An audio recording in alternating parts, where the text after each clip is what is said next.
Good morning and welcome to Morning Brew. Yes, today is Tuesday, August 24th. Yes, another Tuesday. Oh, as most people know, I just absolutely adore Tuesdays with Moon Care and all. But do want to thank you for joining. Uh, let's see here. First, we've got Ken Jack Ben, who says, pumpkins for the three people in the chat. And please, pumpkins. Burger Prairie 5 says Kapla. And good morning, all. I hope you're doing well this morning here. I'm going to go ahead and drop the link in the chat. And then, of course, I'm going to have to go to the YouTube tab because, yeah, won't let me pin the message from over there. So,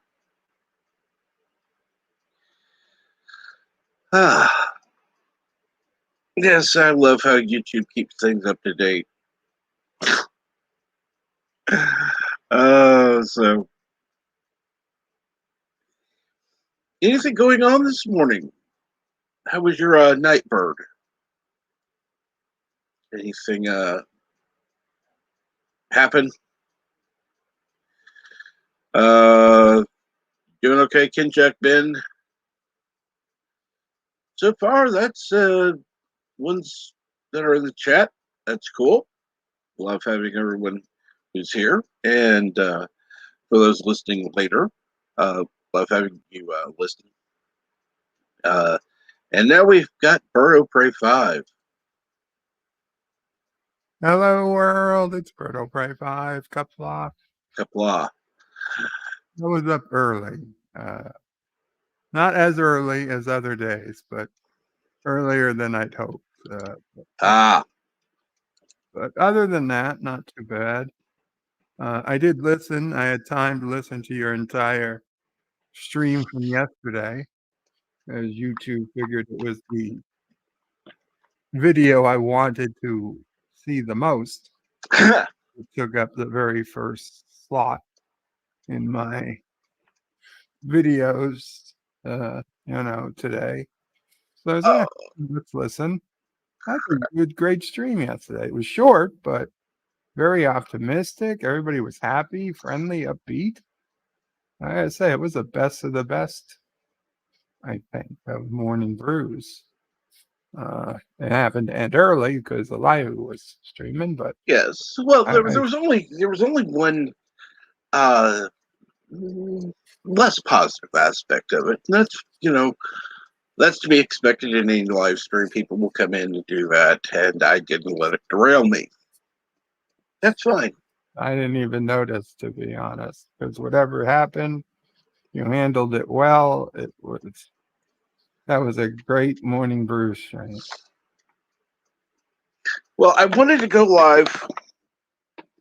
I had totally forgotten about Elihu being on, and so I did go ahead. As soon as somebody mentioned it, somebody else put it in the chat because I asked them to put the link in. Because I didn't obviously want to keep people over on my stream if they wanted to be over on Elihu's. Right. And good morning, Mar. How are you doing this morning? By the way, I have breaking news.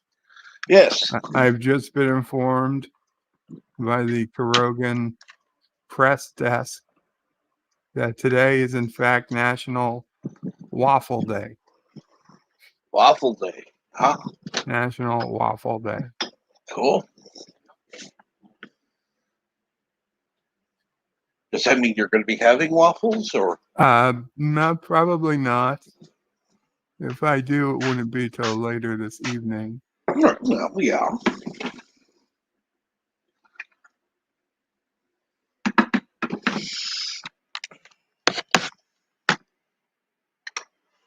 You can always have it for dinner.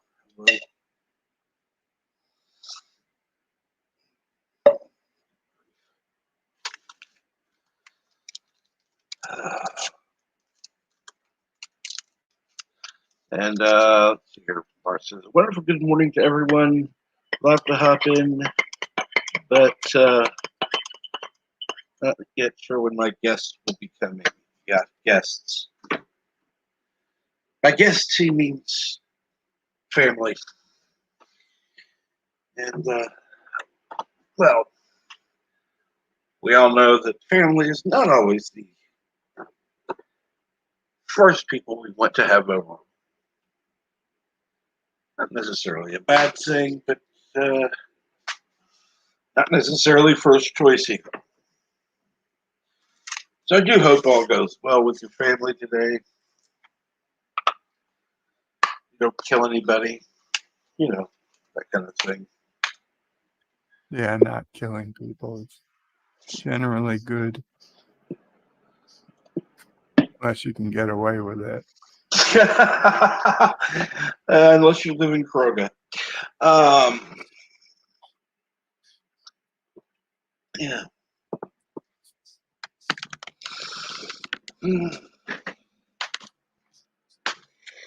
No, I after Sunday, my attitude kind of changed a little bit. I do want to talk to you about something later, privately. Okay, no problem.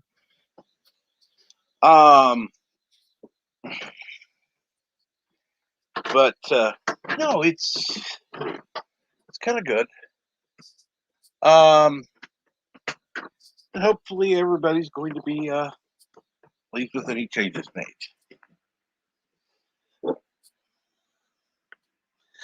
So, how is Mama Pray?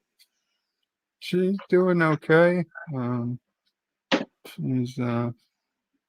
She was a bit upset that Charlie, of course, had a ear infection. We found out yesterday.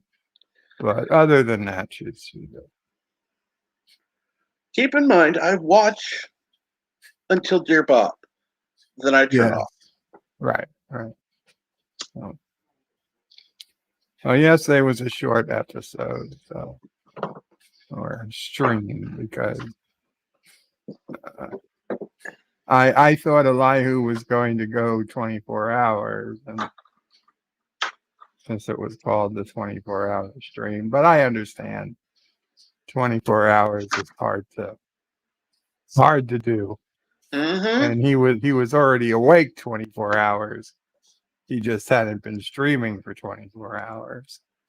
So I don't blame him for ending when he did, but I did not get a chance to get back over to his stream after mine ended.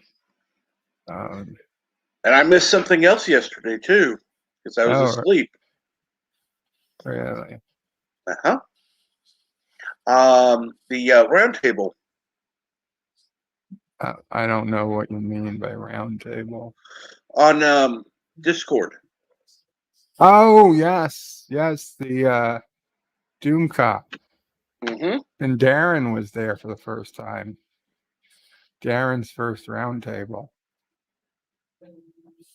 He became a Patreon of Doom Cop this last month. And, I was late, but I made it. I got a chance to talk at the end after he went back for everybody who came in late. I missed, unfortunately, what Darren said because he was there on time. But he is, Doomcock does record the roundtable, and he will put it out for Patreon members at some point, an audio file, and not too distant future. So people can talk about the question of the night. Cool. Wish you would do a power hour again, where they don't record and just talk about whatever. That would be nice. Where it wouldn't be recorded. Yeah. It's been a while since he's Yeah. done a power hour. Welcome, Random Menace. Yes. Random Minister says, greetings from the future. Have a call in 20. My mom is visiting. Last week we were painting the house. She decided we are not able to clean everything properly, so she is here. I love that woman. Well, listen to mom. She's That's always very right. nice.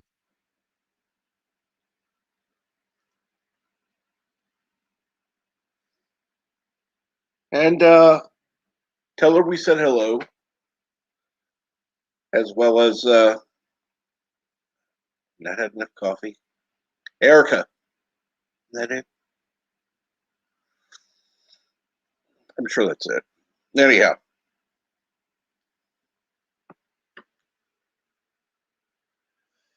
yeah, this is the uncaffeinated version.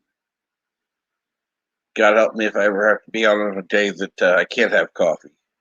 Dear Lord. That'll be a day I go, hey, it's Morning Brew, and we're going to go short today. That type kind of thing. But Morning Brew. Everybody take the pills, which I mailed you now. oh, speaking of Remember pills, to dress in your special vest so you can meet the UFO that's behind the comet. we don't want to meet the UFO. We want to meet the prophets. The prophets will come for you.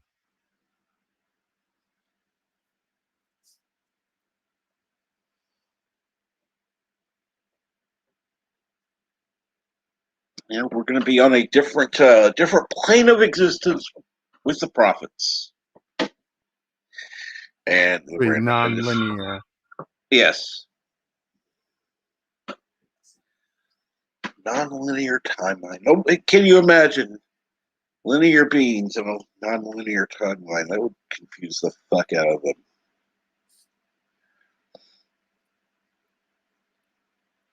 And having to put up with this forever.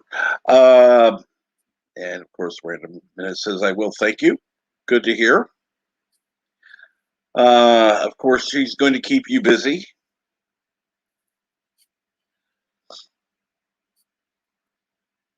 Let's see here. I've been working on a couple of things for a background.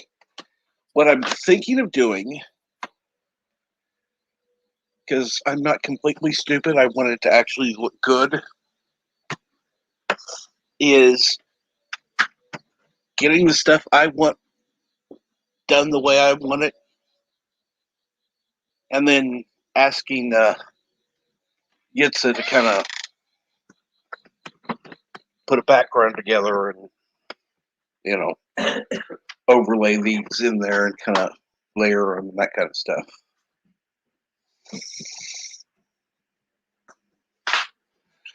That way he's not doing all the work.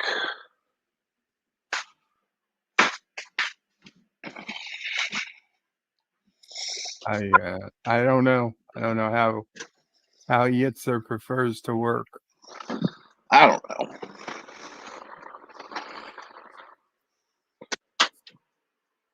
I mean, I could probably figure something out, but it wouldn't look as good as his.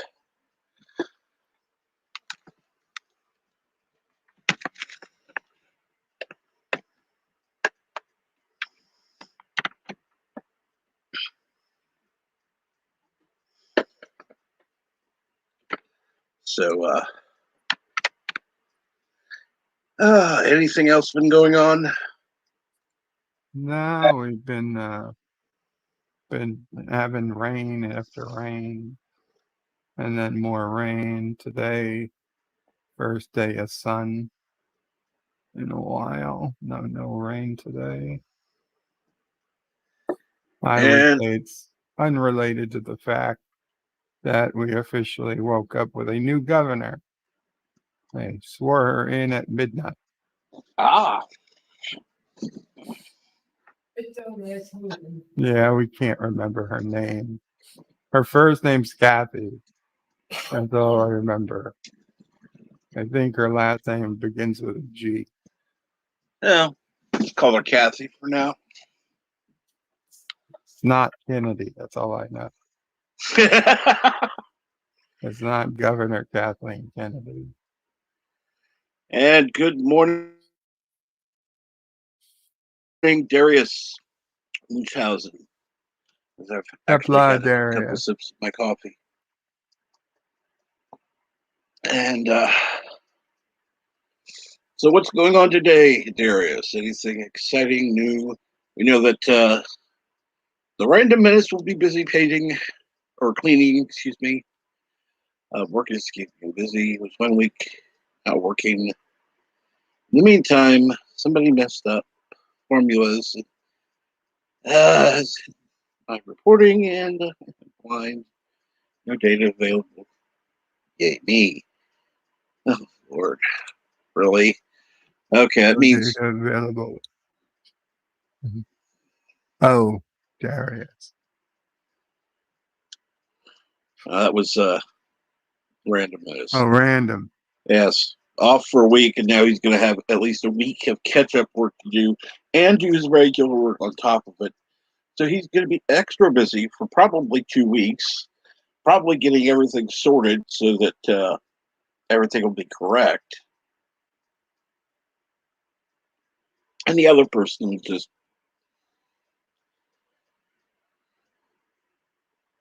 be thanked for filling in and really screwed everything up. Ah,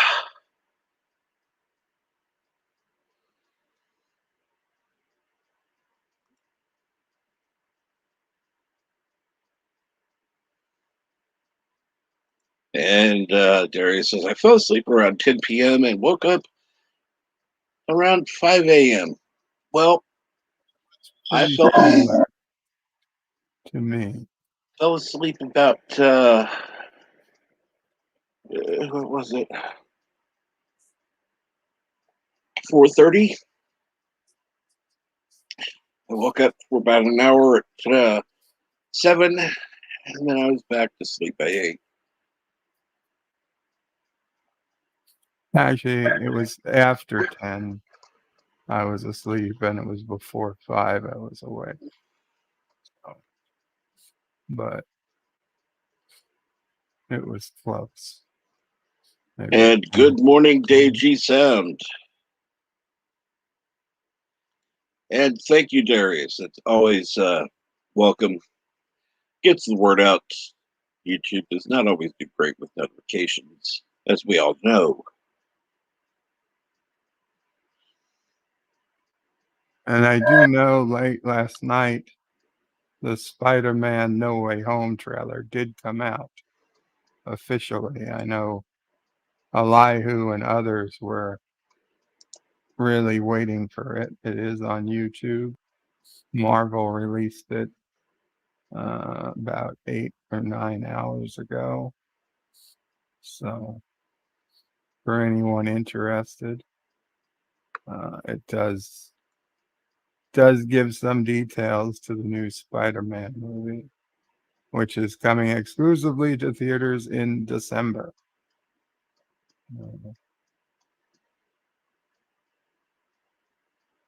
So no $30 on Disney Plus for that one. Oh, Which of well. course might have been one I might have actually paid to see, but Yeah.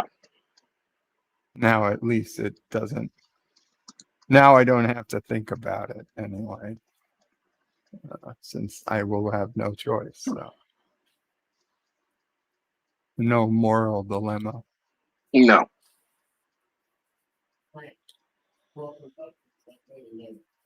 Well, Mama Price says, well, I could be walking by December.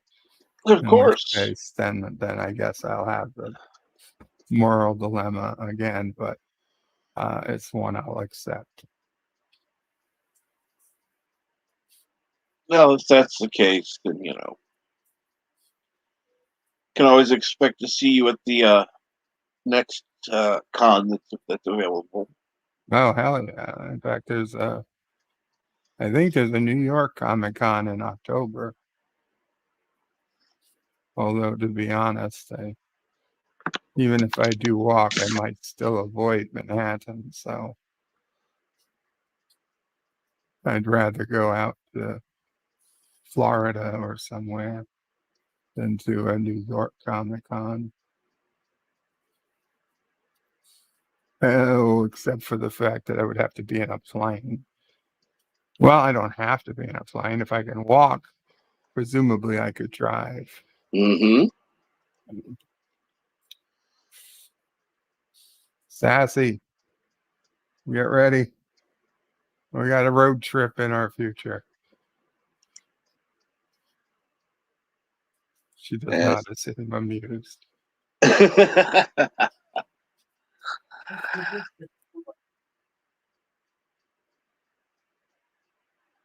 Oh, let's see here. If that's the case, then yeah, you can drive to any of the ones available. You could just you know. Oh, by the way, that would mean you'd have to have a GoFundMe for a new Jeep, of course.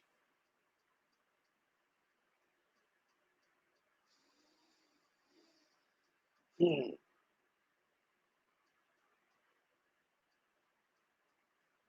So today is one of those days where our garbage is out, but our garbage is garbage cans. Mm-hmm. So although they're full with garbage, Mama Pray also put on the can to please take the cans as garbage. As garbage. But I don't know if they'll actually do it or not. Last time they did. Uh, Apparently, I bought cans that were very easy for Mama Pray to move, had wheels on them and whatnot. Mm-hmm. But for whatever reason, the plastic is so thin, the squirrels literally eat through it in like a minute. Oh, And it's full of holes where the squirrels have eaten through the cover, the sides. Anyway, so they're not worth keeping. I have much thicker, heavier cans that Mama Pray found wheels that go onto those cans. So now she can use those, and they're seemingly squirrel proof. cool. Uh, hopefully, hopefully they are, and it's not just because there was an easier way to get food, so they didn't use it. But they might. We'll see what. And good But afternoon. Mowbray is gonna feed the squirrels separately Ah, so they don't die. good I afternoon, Mountains of Elysium.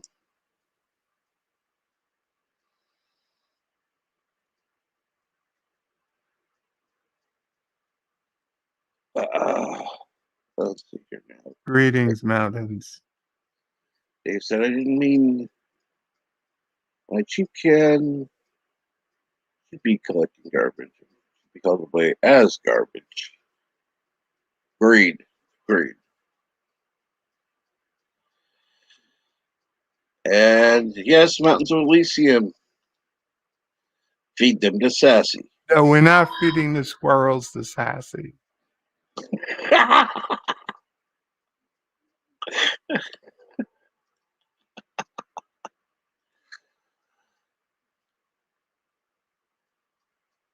No, you can always fry them up and have a squirrel dinner.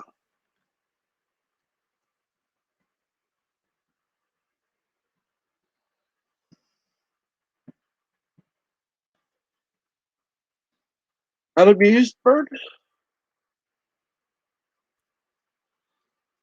I'm sorry, what was the question, Captain? I said, you could always have Mama Bray fry them up, have them No, for dinner. Mama Pray's not cooking squirrels for Sassy. The goal is to feed the squirrels, not feed the squirrels to Sassy. She's going to feed the squirrels so they don't die because now they can't get to the garbage. Well, you know, She feels bad for the squirrels. oh, I wouldn't. Yeah, almost like outside pets. They're like outside pets to her. They hang out on the porch. They hang out on the porch. That's good. God help them if they ever come in the house. But Let's see here. They're then Sassy will crack. they're I'm not letting fleas. They got No, Sassy's fleas. not going to let the squirrels in the house. God knows what else. Yeah. I hope not, anyway. Oh, Sassy does like new toys. this is true. She wouldn't in fact, she has toys that look like squirrels. So I imagine if a squirrel did come in the house, she would chase after it and try to bury it somewhere. And yes, Froggy. Good morning. Says Ha ha right ha squirrel ha. sounds nuts. Tim says squirrels are good at finding their own food. Yeah, they're finding it in my garbage can is the problem. And yes, JP's. I tend to agree, JP's, but They are a nuisance Mama animal Gray feels bad. like raccoons, skunks, pigeons. Oh, and yes, those god awful Canadian geese. Well, there also could be like bunnies or gophers. And Tim says they also taste great. I don't think they do, but I wouldn't know, and I never will.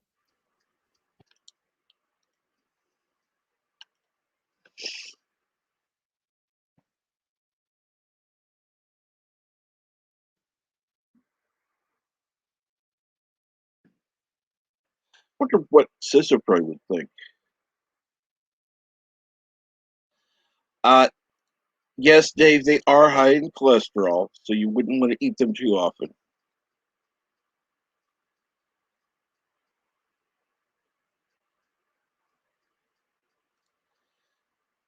Nothing wrong with Canadian geese. They just shit all over everything. They fly in packs and shit and leave, and yeah, it's a huge old mess. So yeah, Canadian geese can just stay up north in Canada.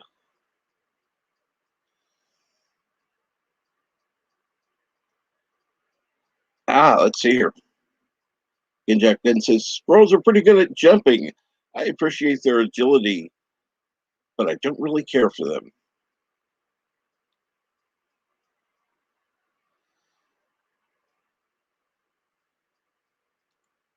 But yeah, pigeons shit everywhere. They're Canadian geese are basically an oversized pigeon. Just have extra meat.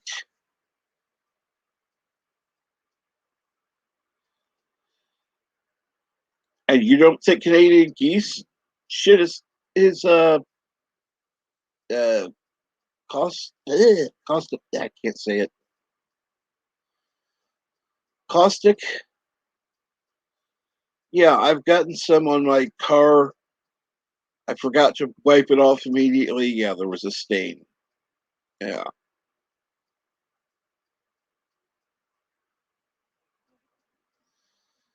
Uh let's see here. Squirrel pie with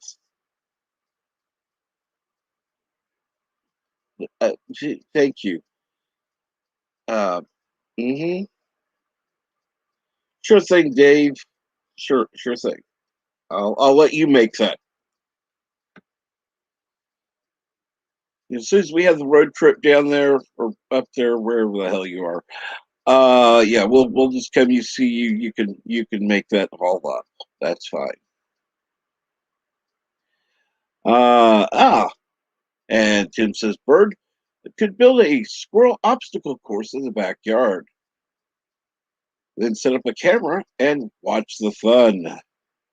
Truth be told, when we had a bird feeder in the backyard and it was hanging from the clothesline, we did see some squirrels trying to obstacle course to the bird feeder, and some would fall.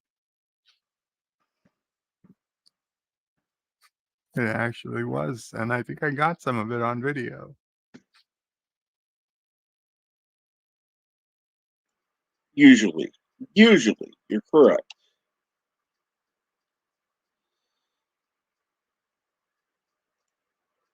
My uncle used to say apparently there's only 10,000 Canadian geese left.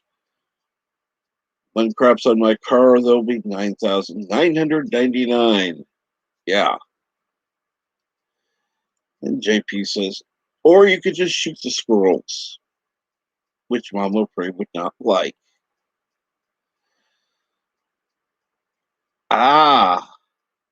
You also know the state of New York don't like shooting inside New York City. Just get a damn slingshot. Oh, the police would arrest me for Oh, for fuck's sake. New York is just fucking stupid.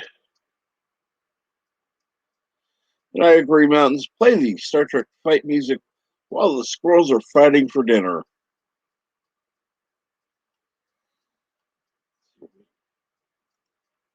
I like that, Mountains, yes.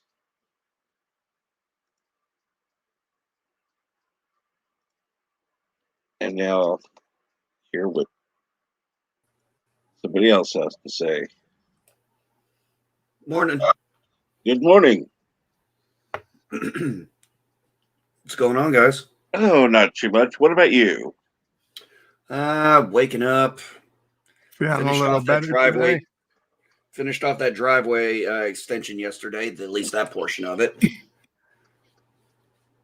Man, that was we did that, and I swear to God, you would not think that we worked for an hour and 15 minutes, but whew, it sure felt longer. And I don't think they have that in New York. They don't believe in having civil rights. Stand your ground. I don't think anywhere in New York has stand your ground, or anywhere in that state has castle doctrine. I'd be surprised if anywhere in that state was allowed to have that.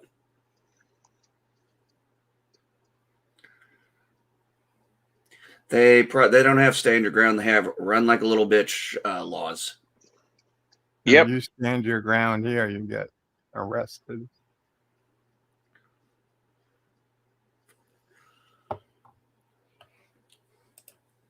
Because New York sucks. You're supposed to give over everything you have to the person robbing you, not put up any defense, be as kindly as possible.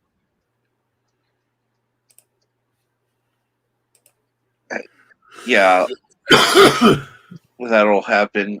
Never for me. No.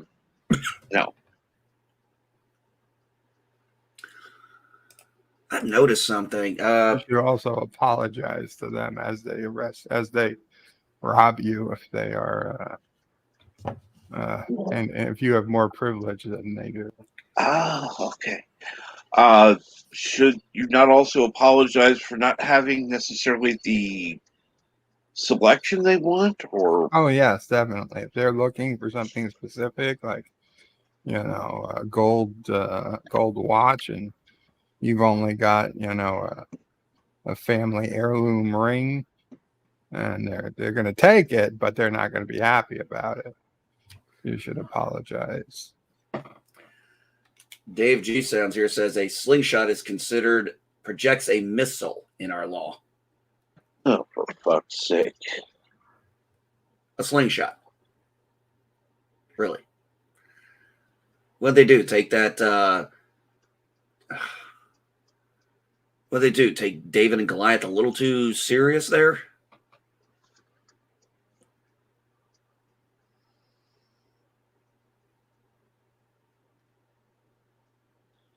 Apparently so.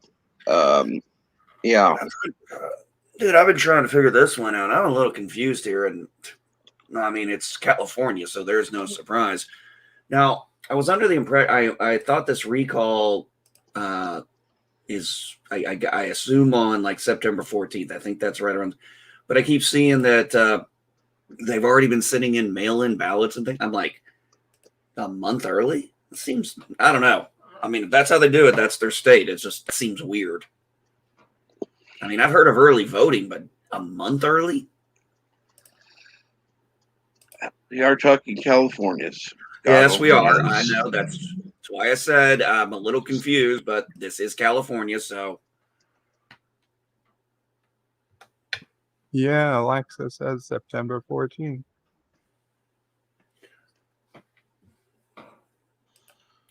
Which is 1, 2. Yeah, I mean, that's 4 weeks away. That's some early voting. Okay, let's hear. Dave says any knife that can be opened with one hand is technically illegal, but I can carry around an axe. Oh, okay, that Oh makes yeah, sense. I can't buy I can't buy a Swiss Army knife from Amazon to New York, but I can buy a hatchet. And good And I morning, have. Moxley fan. Yeah, that's. I'm sorry, that's just stupid. I kept the Can hatchet. open with one hand.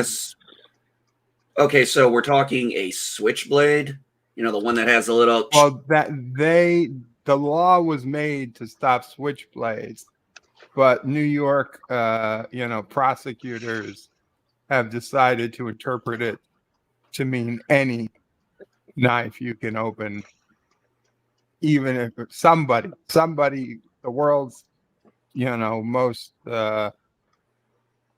dexterous person can figure out a way to open a knife with a single hand, it's illegal.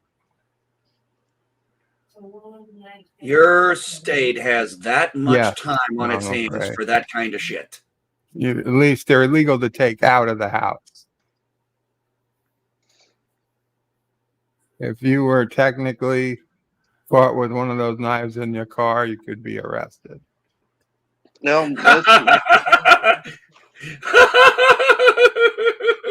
And I know people who have been for having Mountains, such knives in their I'd love cars. to know if that was a true story.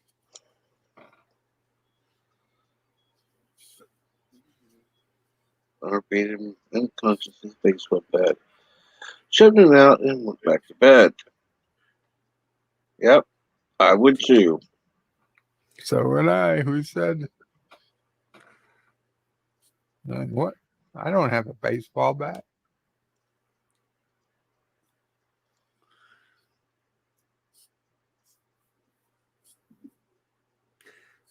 Beat him unconscious, shoved him back out the window, went back to bed. I'm sure he locked the window. No, officer, the window was locked. I don't know who beat the hell out of this guy outside my house. Well, sir, he says he got in the window. Well, he looks like he's gotten the shit beat out of him, so can you really trust what he says?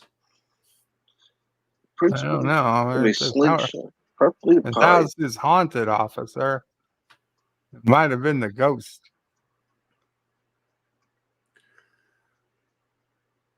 Yeah, but it's not a gun, and most people don't have that ability.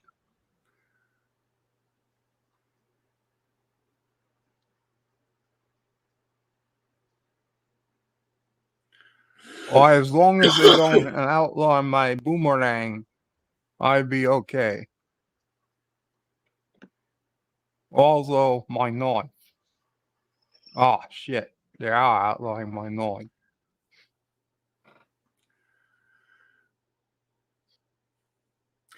Well, so Ken Jack Ben, you haven't received your ballot yet. Oh, maybe because you're a Republican or not affiliated registered. No, I'm sure that. No, I'm sure California will conduct a totally fair, totally on board election. There will be no ballot harvesting. There'll be no crazy Voter boxes are sudden changes and swings where there's just massive amount of votes that just show up out of the blue. That'll never happen. No, because that's never happened in history. We, can't absolutely prove anything. So yeah, it's never happened. Dave, is there any damn thing that is legal in DC? Not a damn thing. Not a damn thing is legal in DC. I don't know who's worse, DC or New York City. But the way I'm compared, I'm thinking DC's actually worse. And good morning, brightest day. How are you? Let's see. The cops I noon would was give you supposed to the be. DC is worse. Yes. Cops noon was supposedly laughing when he was questioned. They didn't even ask him to come to the station. Damn right. There's a movie I remember watching a long time ago, and it was so hilarious because the cop comes in. The movie is basically it's Sally Field and Kiefer Sutherland in it, and she's trying to get revenge on the guy who kills her daughter. And she, at the end of the movie, she ends up getting him to break into her house and is able to kill him. And the cop's like, I know what you did here. I've been doing this long enough. She just looks at him, goes, prove it. And he just walks over, tells the guy, he goes, break and entry, classic self-defense. There's nothing for us here. Like, he knew what she did, but he's like, I know what you did, but I can't prove it. Nor do I have her, nor would I want to.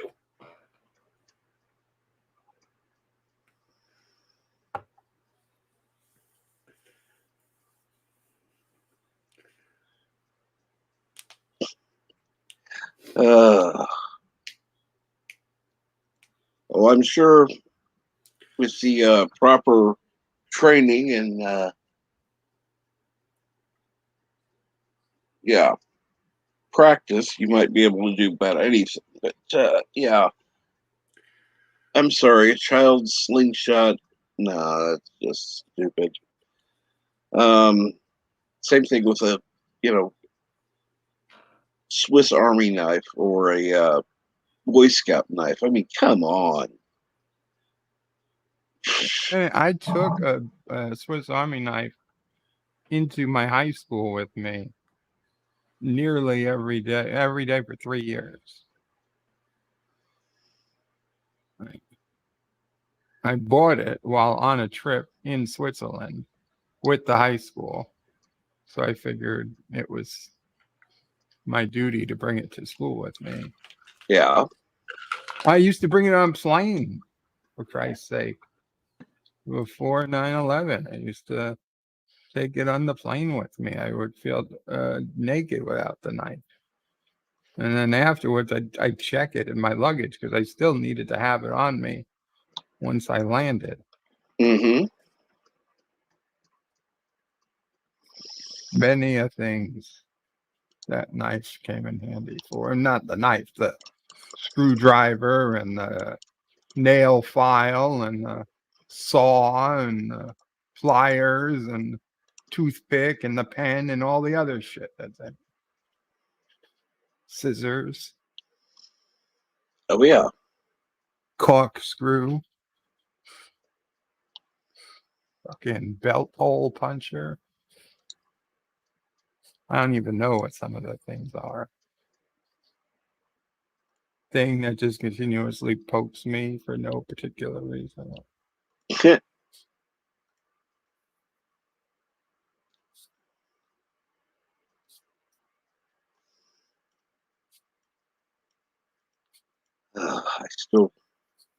used to have a knife.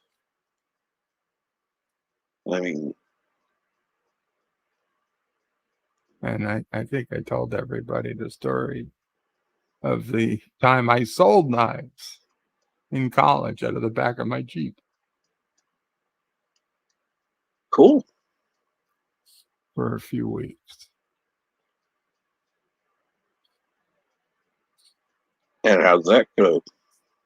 It went well. I was in a friend's dorm room and we were watching TV and I don't know, he put on like the Home Shopping Network or something. and there's a guy selling. They were selling a lot of knives and swords, and I was interested in the sword. In fact, there were a few swords. He's like, "There's a dragon on the blade. There's a dragon on the blade." And like this sword with this dragon blade. Anyway, the whole lot was like $200, and it was like 200 knives, including the sword, for like $200. Wow. And I'm like, if I could sell those knives for even $1 each, I'd basically get the sword for free. So basically, what I did was I sold the knives for like $2 to $3 each, depending on the knife. And then I sold some of the smaller swords I didn't give a shit about for like $15. And I actually made money on the deal. Yeah. And I got a sword for free. But I would come to my people would I printed out I called it Kapla Blades. I printed out a price list. I was handing it out to kids I knew. And they would come, they go, yeah, I wanted this or that. Okay, come to my Jeep. I opened the back of the Jeep, took out the box. I was like, here. Put the money in my pocket, closed the back of the Jeep, and we were done. This was all free that day in September, 20 years Exactly. ago. God, things And changed the then. humor died. It looks like the little boy's feeling better.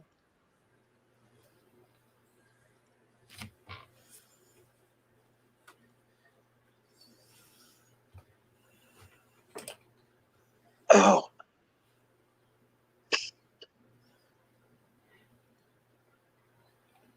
Let's see here.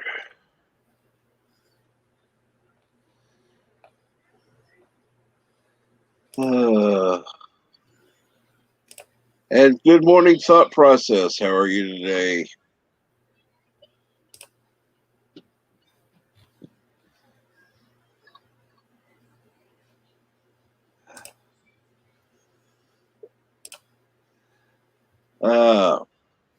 Doing well. Doing well, thank you.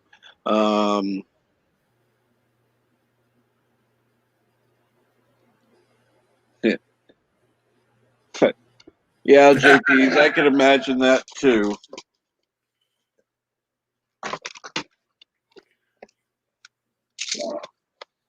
I can imagine that too.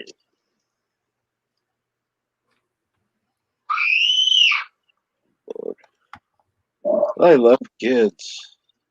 Don't they have school?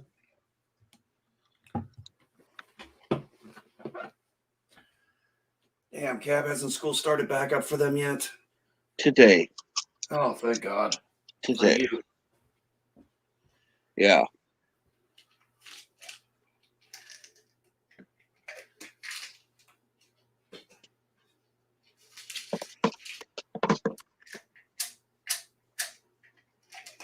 Oh, crap. I'm going to have to call. Damn it. I could have an appointment.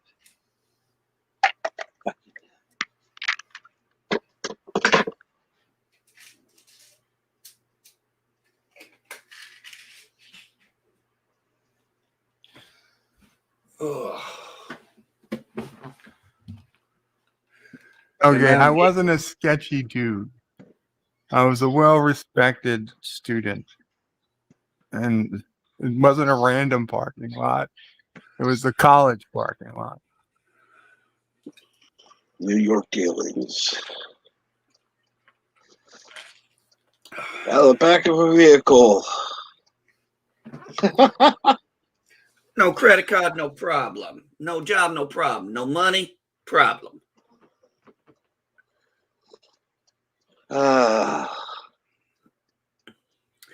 All right, Kev, I got to tell you this one, man. You know, I'm not one normally. I'm a very generous person with people. I have no problem giving money to, you know, I'll occasionally maybe give some money out to someone or some food out to someone who's down on their luck.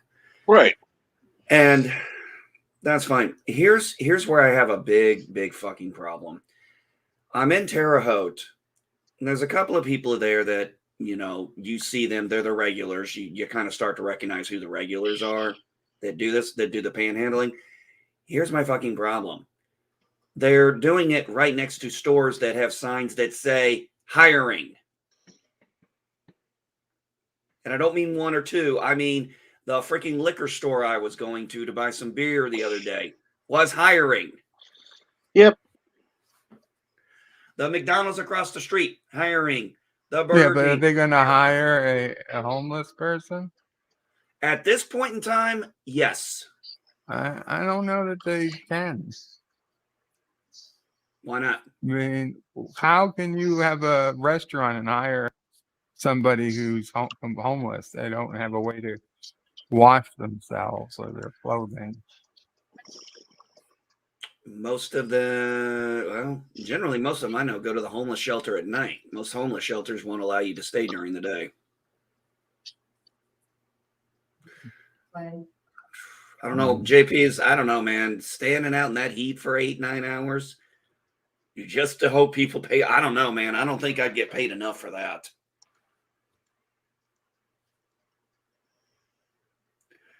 I'm saying there's a freaking hiring sign at just about every damn place I know of.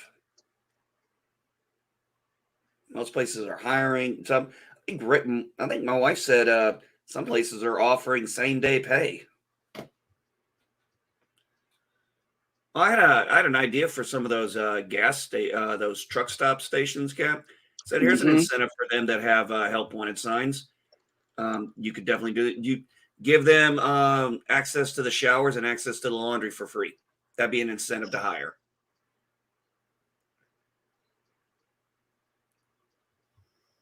Yeah.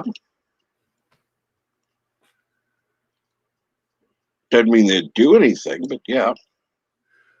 No, but think about it. Say you're a person living in a tent city. You go in, you shower, shave, and go to work.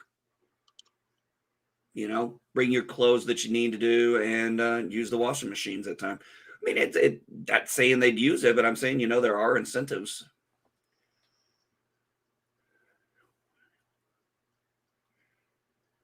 Help wanted a lot. Help wanted a lot. Lizards available at truck stops.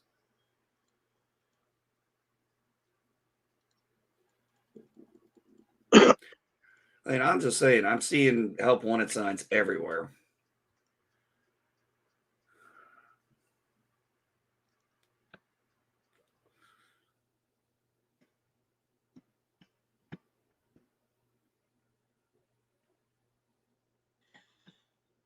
Oh, yeah. Trust me, I would love to be able to get a job right now, even without great pay. I'm actually, and I don't know if I'll follow through with this or not. Well, I'm actually considering an idea for next year because I was waiting on this one store to open on Sunday, and so I did a little driving around the town. I was just kind of looking. I said, I started thinking about something. I said, you know what these areas need that I haven't seen all summer. There's no ice cream truck.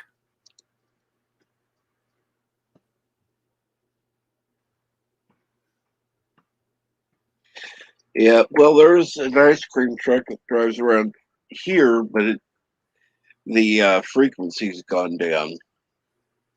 You should check local ordinances. It might not be legal. I've seen places where they ban them because of the music. They consider it a public nuisance. Dave, I've heard of places doing something like that too.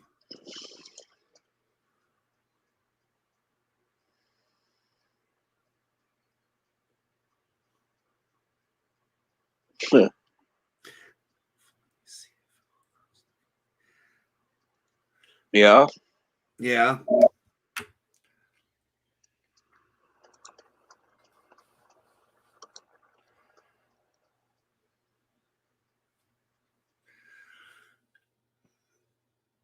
Oh. And I think several, I think the Walmart up here is hiring for stockers. Hmm. Oh, by the way, Captain, I've noticed I have not seen that particular little Walmart greeter recently. Huge shock there. Huge shock. Now, I don't know. I'm not saying he got fired. I would hope they maybe decided to move him to another department area. Or if they fired him, so be it. It's their call, not mine.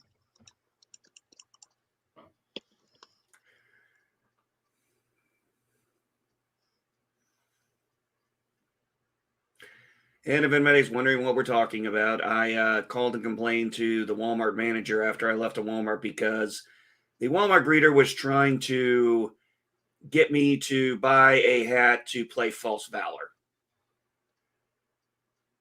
Stolen Valor, False Valor, whichever one you wanted. And, yep, not going to sit well with people like me.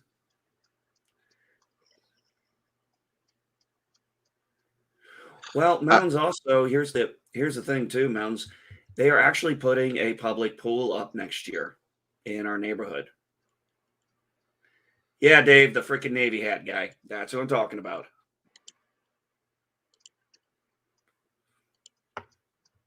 Yeah, that prick. I don't know. I'm just gonna research it. Maybe look into one of those. There was a guy, he had not an ice cream truck, but he had one of those slushy franchises. Mm-hmm. And yeah, you go around Sumter. A lot of times park over at the aquatic center when before COVID.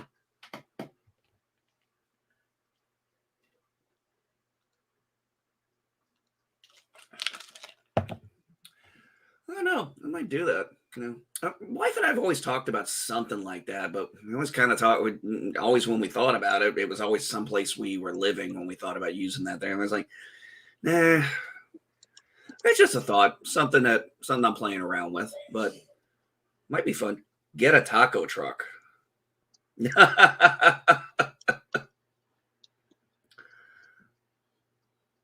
Well, the problem is if I go into the wrong area and they see a white guy driving a taco truck, I might get hate.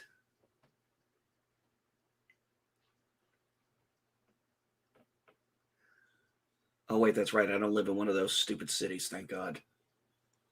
And good morning, Richie Poole. And JP says, or a hot dog truck. And hello, Cinnabon Buddy. How are you doing? And how are the buddies? Cinnabon, I thought you'd still be sleeping. He was streaming at 5 a.m.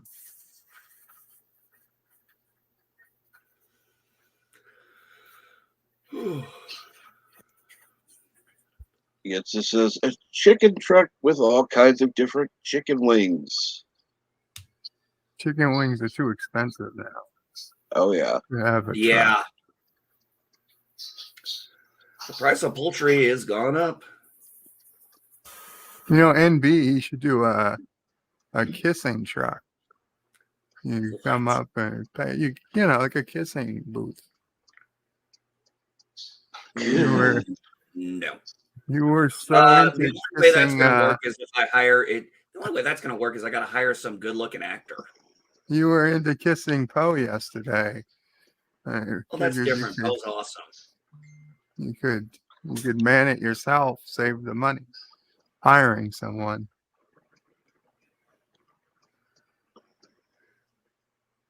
Yeah, Dave, that's the thing I would have to look into what the well, also I'd have to look at if I was going to do something like I'd need to look at getting 2 sets of permits because I'd have to because I live on the border of Illinois. So I'd probably have to follow both regulations on that place. Oh, frog, gee. Oh, frog. Bad froggy. Bad frog.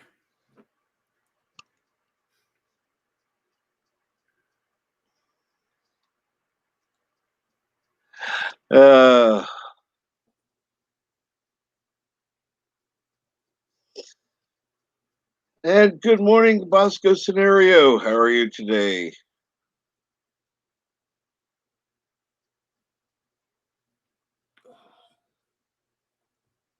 Okay. Cinnamon Buddy says hashtag season 7 ruined DS9. Lies. All lies. There's some truth to that, but yeah, it would have actually required a season 8 to fix things. But yeah, Season 7 was the best DS9 season. It was absolutely fantastic, folks. Oh, honey. Damn. no. Damn, babe. Whew. Yeah. Yeah, you really bruised the hell out of that, didn't Yeah. you? Yeah, another fight with the stairs and I lost. At least you were home this time. Yeah, at least I was home this time when you fell. And yes, doing well here this morning, getting ready for wound care. Yay. And Cinnamon Buddy hasn't gone to bed yet. Why not, Cinnamon? Is there a reason or just didn't want to?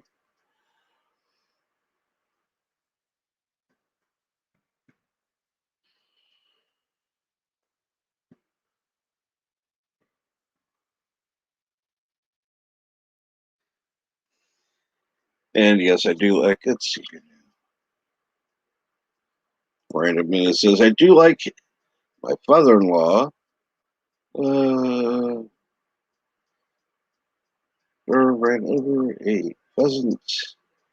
What a soup it was. Oh, Lord. Here.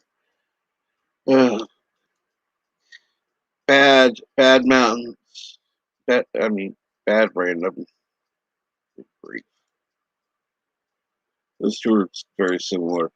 And good morning. Whatever, I can't see it well enough. Season 7 only ruined DS9 because then it was over. Anti-derivative Jill. Thank you.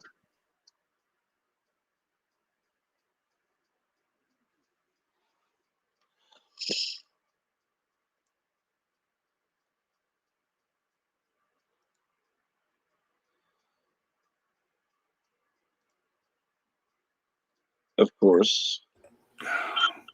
Okay, why is nothing, never mind that. I answered my own question afterwards. And good morning, anti-derivative Jill.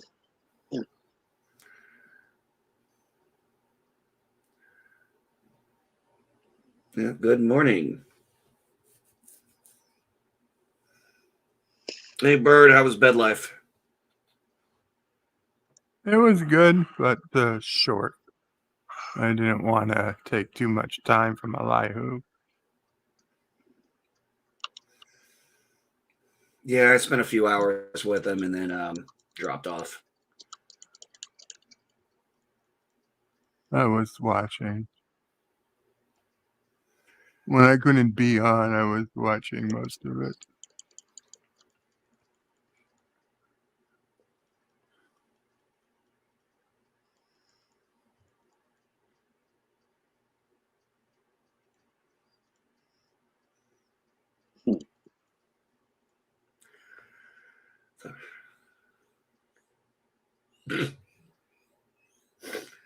I sound shit-faced? That's interesting. I've only had water this morning. Yes, yesterday. Oh, yesterday. Well, yes. You sounded shit-faced. Oh, sounded. At that time of the night. Oh, yeah. By that time, yes, absolutely. I was shit-faced. I'm not even going to fucking lie about that. I was shit-faced. I had a really good buzz on some vodka I bought for celebrating that part of the yard. And I was enjoying myself. Wait a minute, a friend of mine prayed once. It was kind of edible.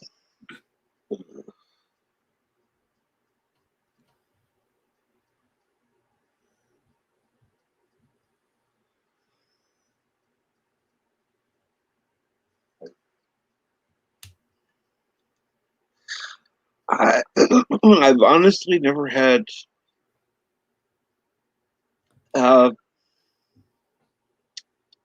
accidentally killed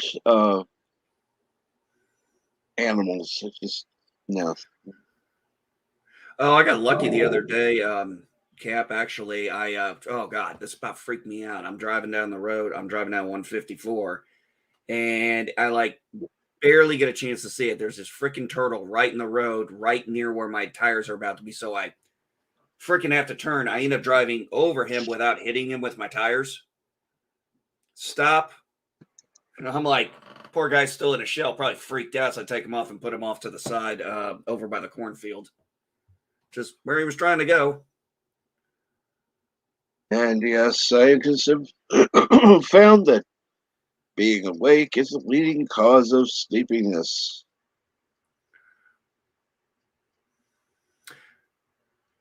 Yes, Random Menace, I know I was speaking in cursive. I knew that full well, which was kind of on par with how sleepy Elihu was.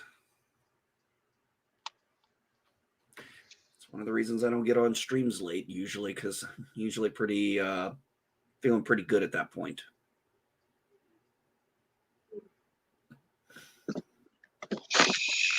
So, is there something you need to tell us, JPs, or is that just a random thing? Or things that you've done in games? Accidentally on purpose. Okay, games is not what we're talking about, JPs. The thought process says he plans his. Of course. Well, you got to give those people a little bit of credit. At least they plan it out, to make sure the guy's worth the time. No, I hadn't bothered. I probably already have messages waiting for me on Discord. I had it closed last night. Got to the point everything was just kind of bugging me. So I thought, yeah, I just turned it all off. When I do that, I have to restart it.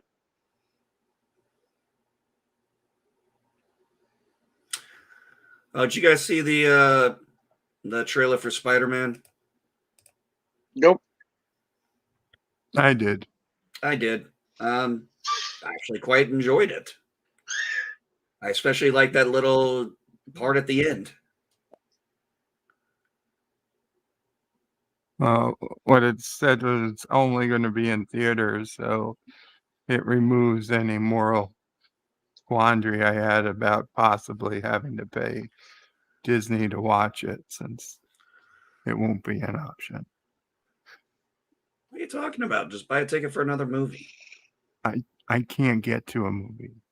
Oh, that's right. That's why. Okay, brain freeze. I don't have my coffee no problem. No problem. But when they were putting them on Disney Plus, I hadn't actually watched any, but some made me consider it more than others, like Black Widow, but I didn't. But this Cinnabon one Bunny, I probably no way. would have. No, Cinnabon Bunny. I would do that to people, not animals. I'll be back in a couple minutes. Okay.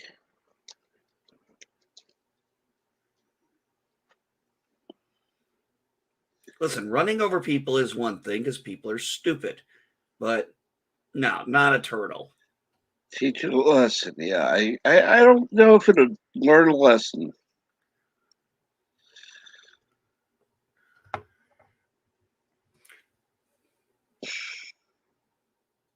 Oh, I hear daily breathing helps keep you alive, Captain. Did you know that? I've heard that myth. Yes. I don't know how much I believe it, but Oh, Bunny's still pissed about the tortoise hair race. Oh man, dude, your chat's on fire today. The chat's on fire today, buddy, with the jokes and the comments.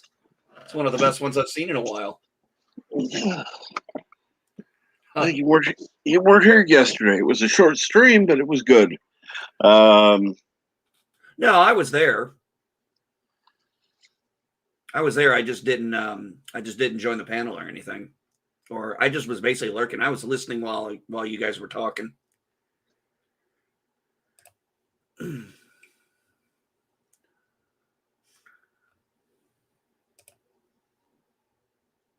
Yeah, only the weak need oxygen. Uh-huh. Sure thing, Tim.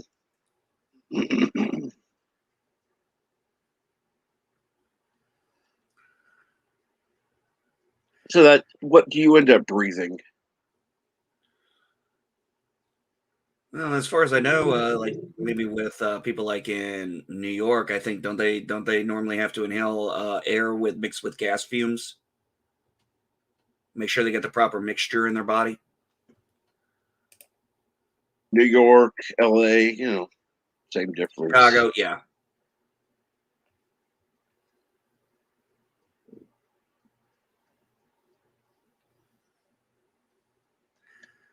Let's see here now.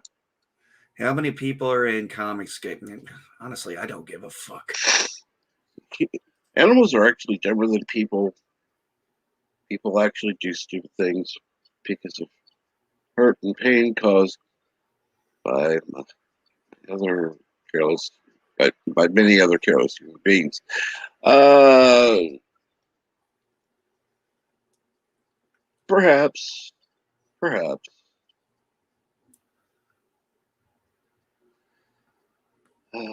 Lord. Okay, let's see here. Yes, I'm living proof. You part as much as I do. Yeah.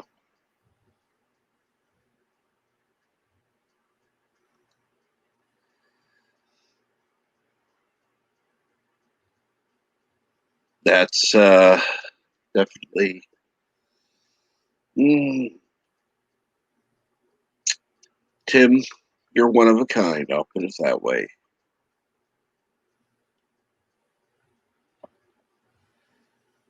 You're definitely one of a kind. And yes, derivative Jill, I guess he does breathe in methane.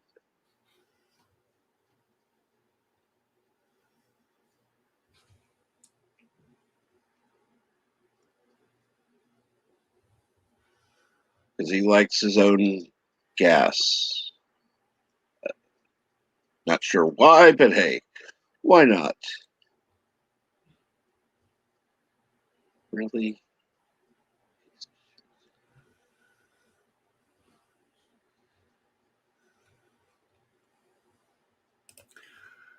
Oh, isn't that great?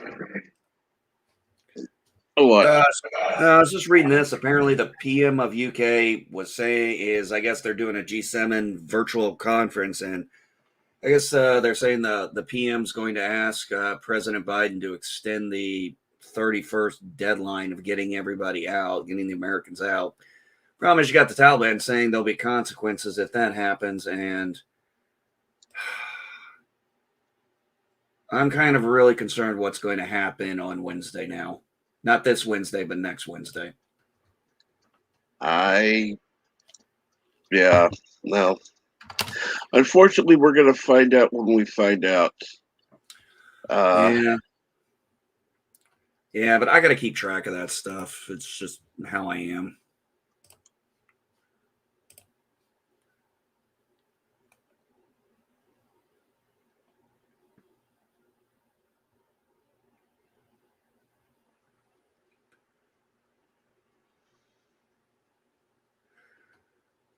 Call Van Helsing. I don't know what that is.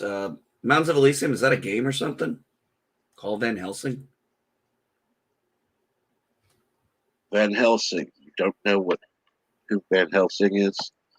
No, I'm trying to say it says Call Van Helsing, that demon spawn of a project has returned. So I don't know if he's saying that's the name of a show, Call Van Helsing, or if it's just a Van Helsing. That's what I'm saying. Is it a game? Is it a movie? Yes, I know who Van Helsing is.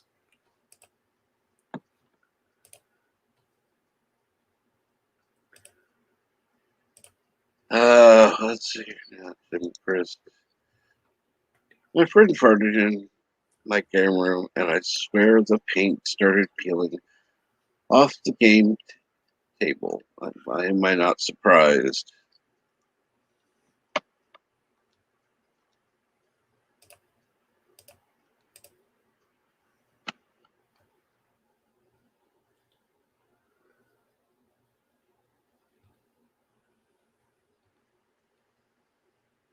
Okay. JP says, I'm out. Time for sleep. Yes, my smoke is out. Well, you know I was going to ask, so yeah. Take care, JPs. Take care, JPs. Have a great day. Sleep well. Phone with Charlie, but he closed the camera.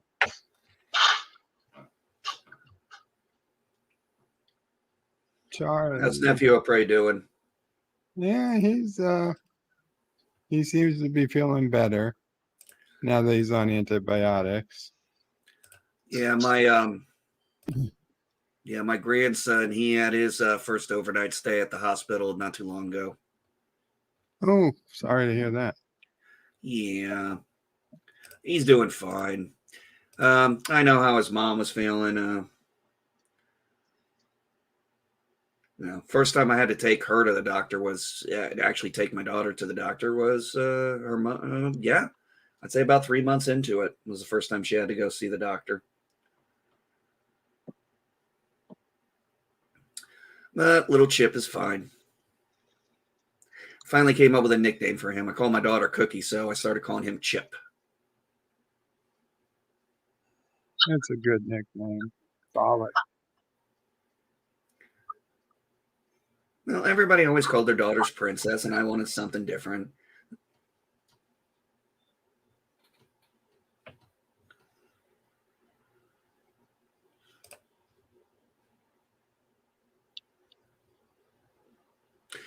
And it's too bad they were supposed to come. They were supposed to be here this weekend to go for my youngest's birthday, but her boss won't let her off work those days, so she's shit out of luck on that one. That sucks.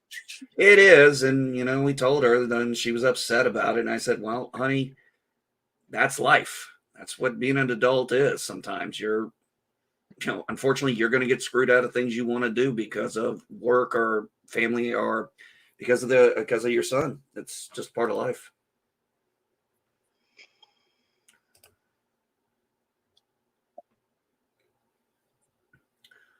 So, Bird, did you actually is that your character? Did you actually get to choose how your character looks? Yeah. If you get to a certain enough level, you unlock multiple characters, and you can customize them to a point. So that's the guy I chose. I mean, I can change him. I don't know. There's more women, it seems, than there are dudes these days. But maybe these women got some frustration they need to take out on men. I don't know. Call me old-fashioned, but I don't want to choose a woman to be in a World War II, III style game. Now, if it was a fighting game like Mortal Kombat or something, that's different.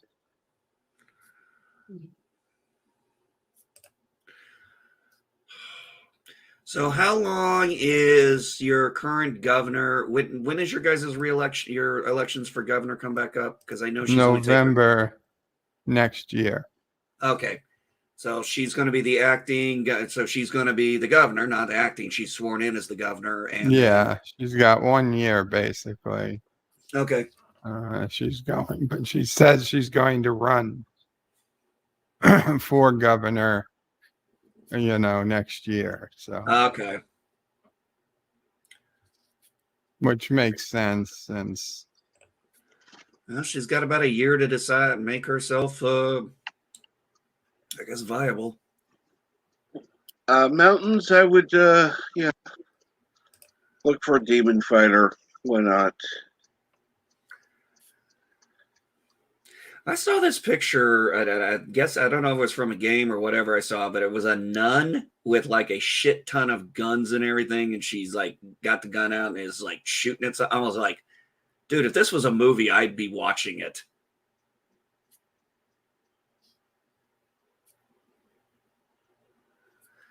You got Capped in the back. I noticed. This is practice. I mean, this really don't matter.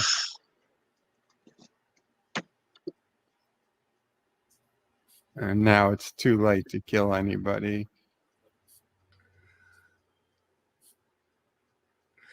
I kind of like King Jack Ben. I actually like the first Hitman movie myself.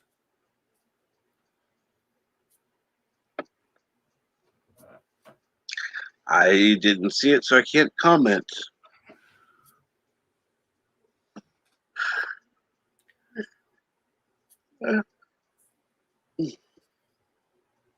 I saw it, and I saw the second one. Didn't care for the second one, which really I don't think was meant as a sequel.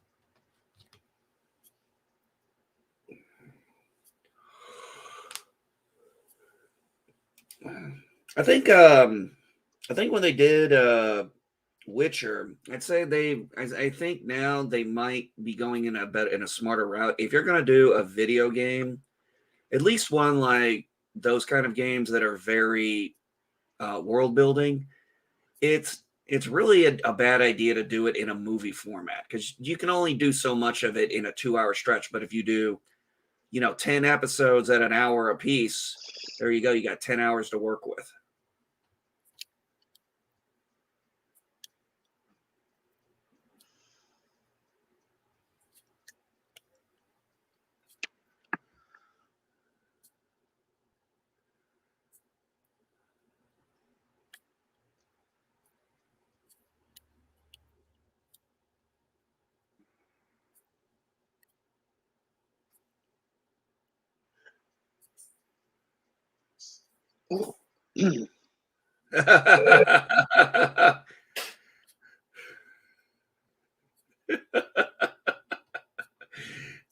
Anti-derivative, yes, I think they would. That would be interesting. You could call it Nuns with Guns.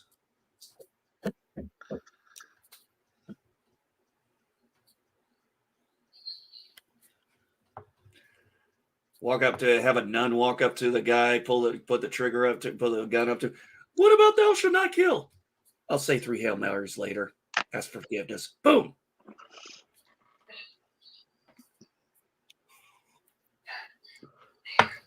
Priest comes out. He's like, all right, ladies, let me do my job. Let me give them their last rites. Killing habits.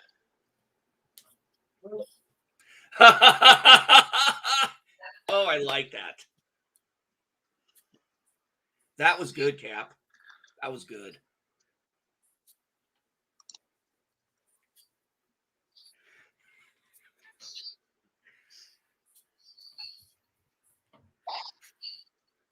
Now I really want to get somebody to make. And later, Green Robert.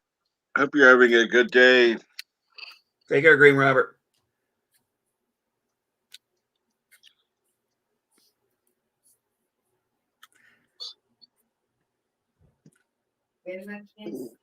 Now, Cap, if we could just find someone who actually could make that into like a comic book, that would be interesting. Killer Habits. That would be a hell of a title. Yep.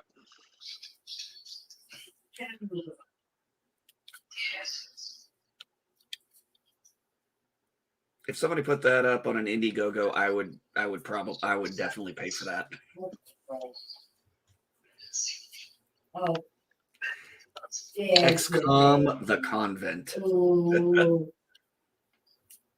Yeah, Grandma loves travel. Yeah, Brandon say, yeah, I got to go with Captain on that one. I said Nuns with Guns, but Killer Habits is a way better title. This is a way better title.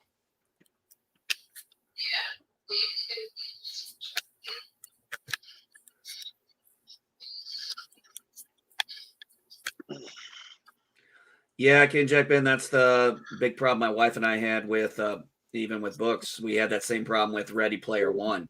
Enjoyed the movie, kids loved it, but Yeah. so much from the store, so much from the book that just made the book so epic was unfortunately removed. Several things because they couldn't get the license rights for certain things.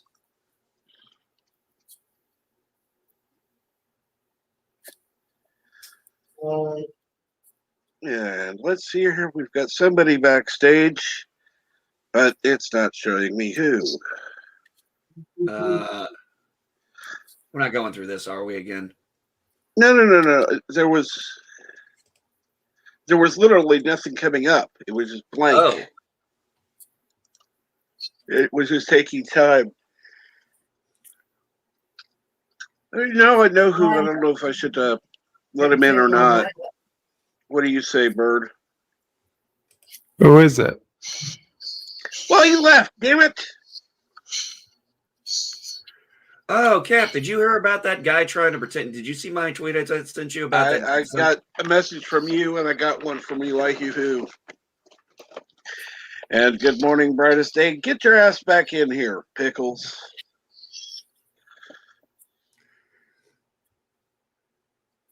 Now it's Yeah, gonna the let guy me tried add to. Yeah, you. the guy tried to pretend to be you, and then he made the thing about I'm on my phone. It's like, like, oh, you're on your phone. There's a little bit of a problem with that. And Elihu and I both said it at the same time. We're like, dude, he doesn't have a cell phone. We all know this.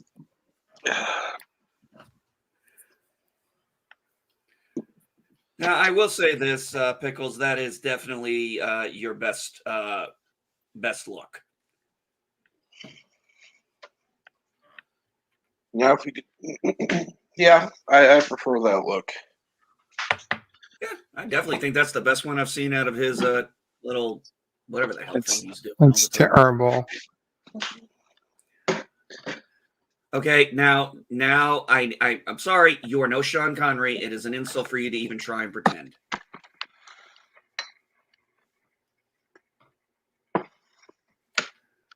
Things don't react well to bullets.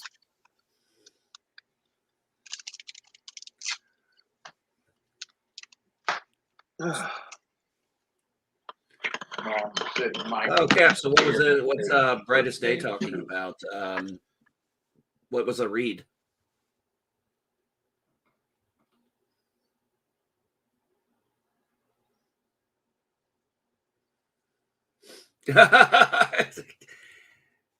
Ken Jackman, I think we might actually have a legitimate idea for something, but I can't draw worth a shit, so I'd have to. That'd be a project somebody would have to work on. Make him look like the bad girl. Yeah, the '90s stuff. That would be nice. Unfortunately, I know artists, but none are available currently. So yeah, it would.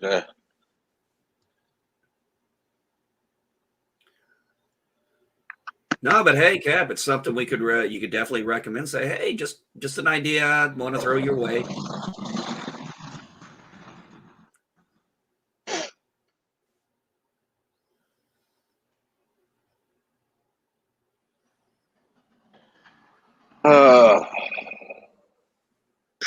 And brightest day. Yes, I always try to come by your streams when I see you on. There've been a couple times I just learned, but I always try to come by. Put Brightest Day's page link in. I actually don't think I'm subbed to him, so I don't think I get notifications.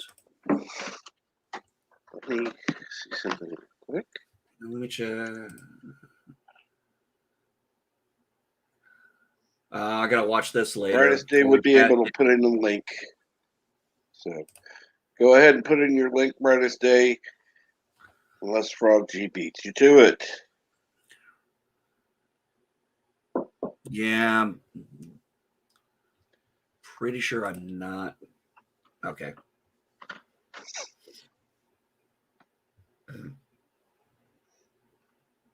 Hey. All right.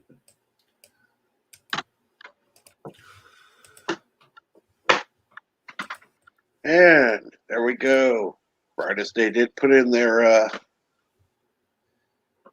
YouTube channel link, and they've got their personalized link. That's cool. All right, Brightest Day, I became sub 273. Or 4. I got 4. Yep, I was 4.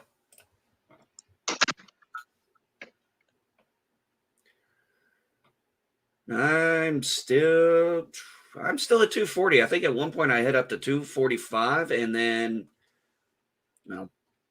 no surprise there, drop back down to 240.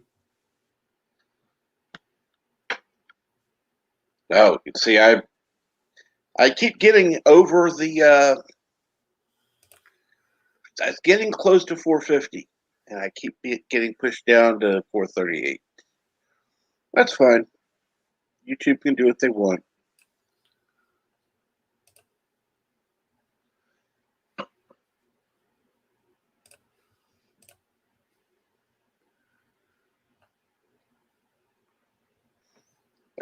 What I love is how they'll show me who the new subscribers are, and it's like there's no way they would have subscribed and unsubscribed in that quick of time. Yeah, it's YouTube. Yeah. What else is new? Well, you know what? I have about the same amount of views I get from most channels. So I guess the people that are watching are the same people who are regularly watching. So for whoever's watching my stuff, they seem to be enjoying it. Yep. Well, I mean that's the funny thing. One night I had 8 new subscribers. Before I could stream next, I lost 8 subscribers. It's crazy how that works. There was nothing but YouTube I could blame there. I didn't piss anybody off at that point. It was the same 8 people. And it's like, yeah, YouTube. Mm-hmm. I mean, granted, I pissed a few people off, and I know it, but not that fast.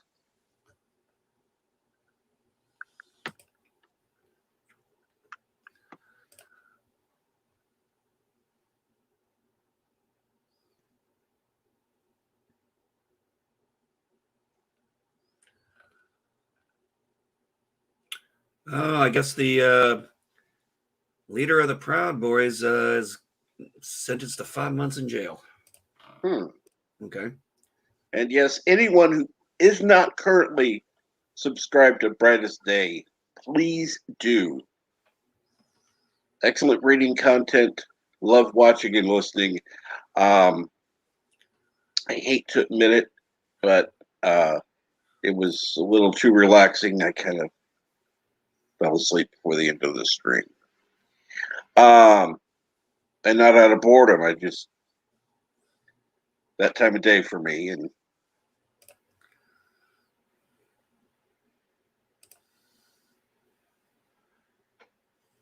Ken Jackman says YouTube removes subs because they can never let another PewDiePie happen again. Yeah, but when you're talking a channel that's under 500 subscribers and having removed at least 20 that I know of, and these aren't including the people that I pissed off, yeah. Cap, did you see one of the the Pfizer vaccine got FDA approval, I believe, yesterday? I don't know if you'd heard about that yet. No, I hadn't. Yeah, I believe sometime yesterday, I'm pretty sure it was Pfizer was FDA approved.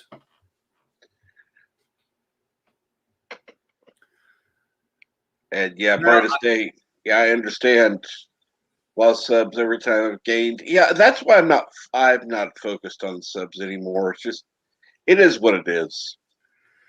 I'm not focused on subs anymore. I'm just I'm focused more on, how many views I'm getting. Is it something that, the people who are regularly coming to my show watching?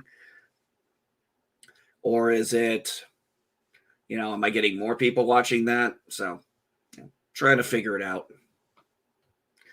But Actually, if I drink caffeine at night, it actually makes me go to sleep.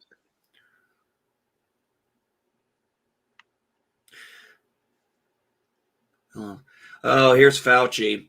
I respect people's freedom, but when we're talking about public health crisis, enough is enough. We just got to get people vaccinated. I'm like, here we go again. Yes, mountains. On my other channel, always lost subscribers, often within 10 seconds of me uploading a video, every single time for about a year. Yeah, I find that funny because there wasn't even enough time for people to unsubscribe. It's just YouTube doing their little purges they like to do. Ken Jack Ben, I do not disagree with you on that. I honestly do not think you are far off on that mark about it getting the approval so quick. Oh, I know that. There's no doubt about that. Because when has the FDA ever approved something within 1 year of its manufacturing? Listen, And yes, if you want to fight it, you don't call it an approval because you know it wasn't actually approved. and yes, It was speed brightest proved. day. It was captivating reading. Thank you. Yeah, I'm actually curious to know if this is the fastest thing they've ever approved, and by how much faster was it?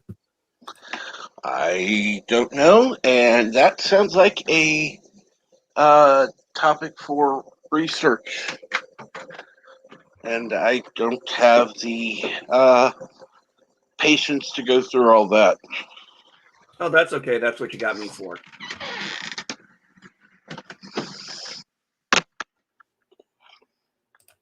There are certain things. It's like, yeah, I'll take Oh the no, time. I am not using. No, I am not using Curon as a source. You fucking assholes! I'm smarter than that. Kira, yeah. I would be like, It's so annoying when I get people. They say, "Oh, you must get your information from Curon," or I'm like, "Where do you come up with this stupid shit? What have I said? Anything I say has nothing to do with their conspiracy theory bullshit." what I find funny though is that one of the most notorious things for being inaccurate is Wiki. That's why you don't use Wiki as your source ever. But every time Use there's Wiki something to get your sources, not use it as your source. correct, Yes, but every time they flag a stream, they use a wiki thing. It's really you can't link to the actual reliable source or just use wiki. See, I don't know how you can say how there can be any credibility to that when you say, well, we're using Wiki as our fact check. You're using Wikipedia as your fact check. Are you fucking stupid? Well, I mean, that's when I say that, that's rhetorical, obviously. Yes.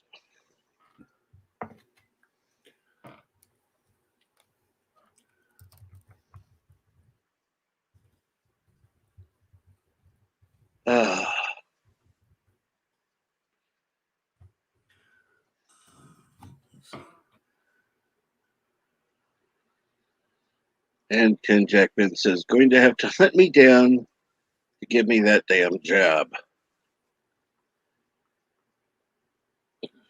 Well, trust me, worse things are coming. It's just going to be a matter of time.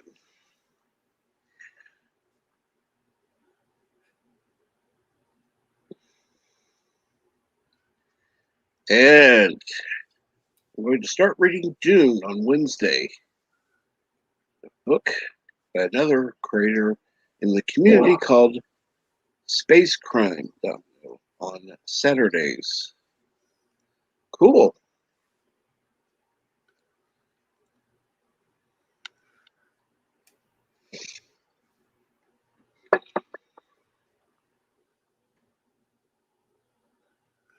Well,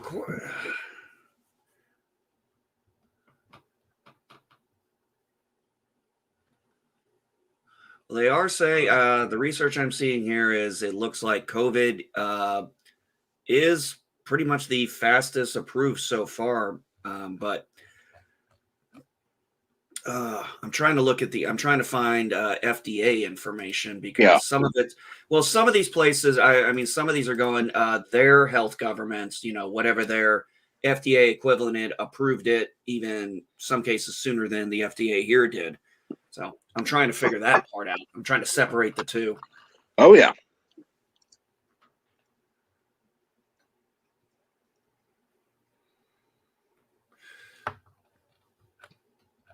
I mean, I understand we've had advances in technology and everything. It seems like 12 months just seems really fast.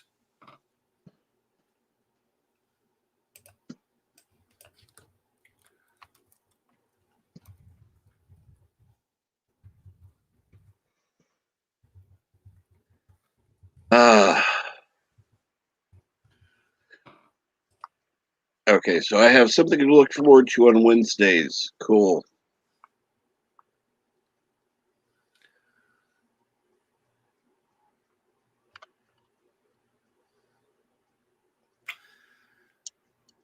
Yeah, that's what I thought. I distinctly recall a drug usually taken between 5 and 10 years to get approved. 10 years. And even after Yeah. that, it could take like another year. I'm going to get after phase 3. I'm posting a tweet about it now. So if you guys care, so you found something like and retweet. But yeah, they have to go through the trial phases and stuff. And then, yeah, it takes about an average of 10 years.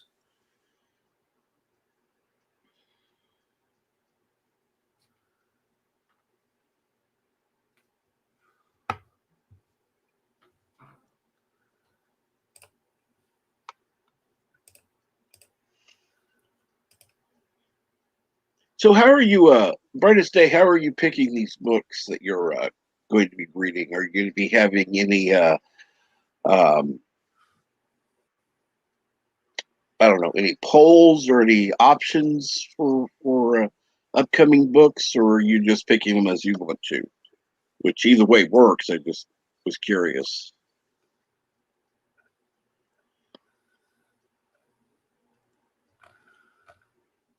Huh.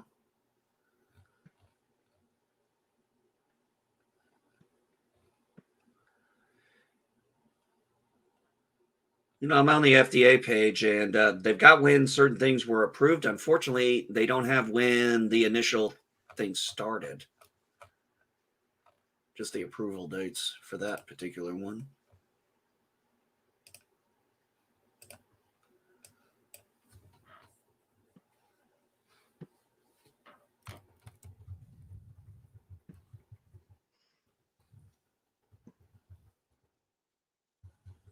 Oh, wow. It's funny. I was looking at the time, and I'm going, wow, it doesn't seem like it's been almost 2 hours already.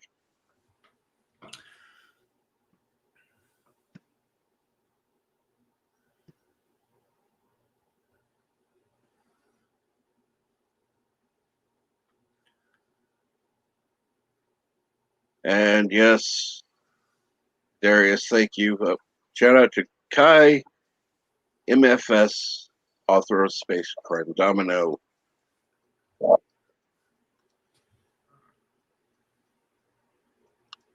I put a link in the chat. Support if you want. Okay. Okay, Cap, I actually can answer that question for you. Prior Thanks, to Darius. Prior to COVID, the mumps vaccine was the quickest to ever be developed and approved, and that took 4 years.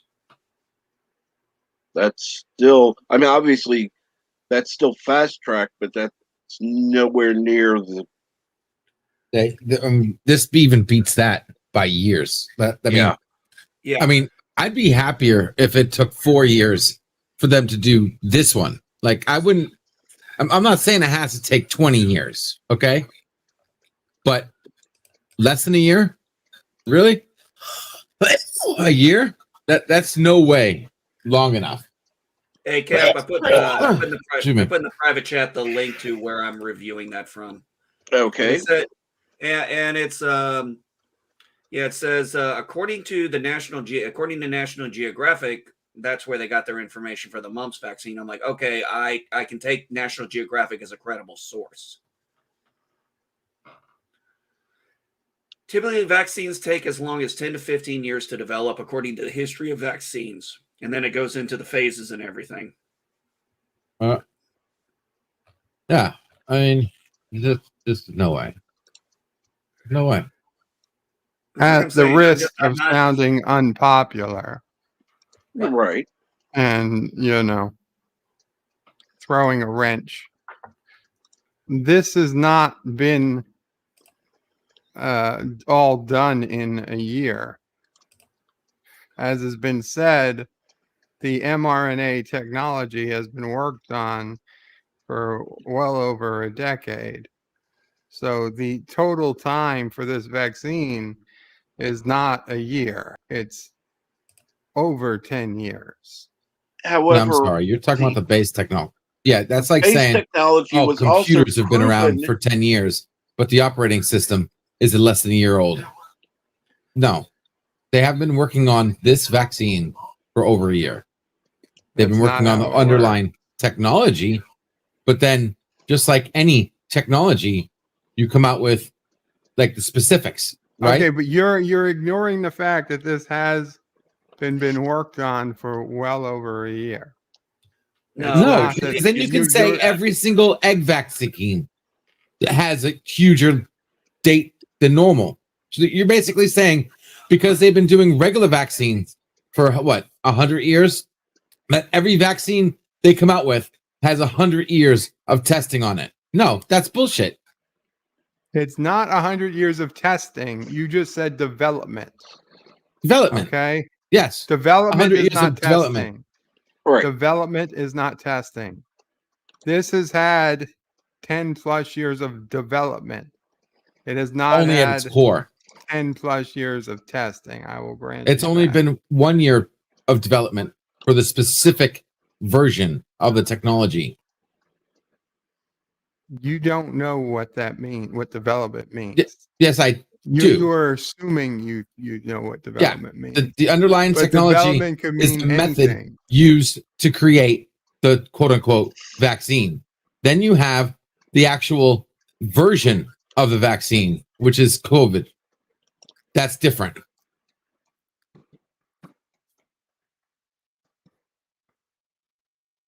Anyone? No? You're just guessing. You have no idea. I'm not guessing. You can't know. How can I cannot know? How do you know what they meant when they How do said you know? development? I'm saying that you don't know. How do you know? Because it is perfectly acceptable to use the word development in the way I used it. It is nothing wrong. Completely out of context. It's not out of context. Of course it is. Okay. That's fine. Maybe I can't say the right words to make you agree with me, but I think most people out there got what I said.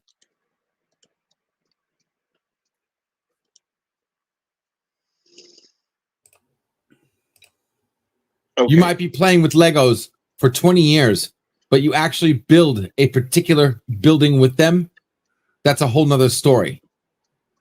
It's great that you know the underlying technology on how to do a mRNA vaccine, but then it's another thing to apply specific rules to create something that rewrites our immune system. No, the entire mRNA is something that works in that way. Yes, that's what I just said. So it is fair to say this vaccine has been being developed for a long time. How to change someone's mRNA? Yes. The effects of changing them in a particular instruction method, So again, which is the you're changing instruction it. method for You've COVID, changed the goalpost. is another thing. The quote was on development time, and now you want to make it about testing time. You're still I developing. will grant you the testing You're still time has developing. been very It's all the short. same. I'm No, it is giving you not the same. There's a difference between development and testing. Okay, testing comes after. You can develop a video game for decades. The beta testing period is much shorter. No, see, this is what I'm talking about. Thank you for bringing up video games because I can help you see better, Bird. Developing the core, okay, the engine that makes the game is one thing. Developing the game is another.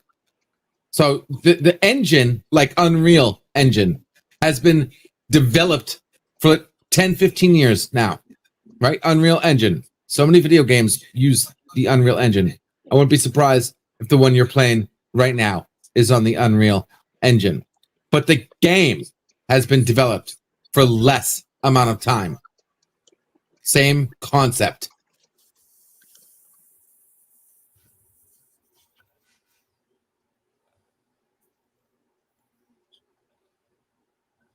Now, I agree. There's still testing after. But you know what? There's testing for everything. There's testing for the base technology, and there's testing for the specific solution made from the base technology. There's testing all around. This isn't ABC. It's like A, 1, 2, 3, B, 3, 4, 5, C, 6, 7, 8.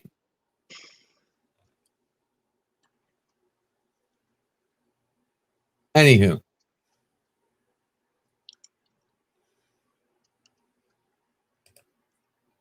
So, are there any movies that you are looking forward to watching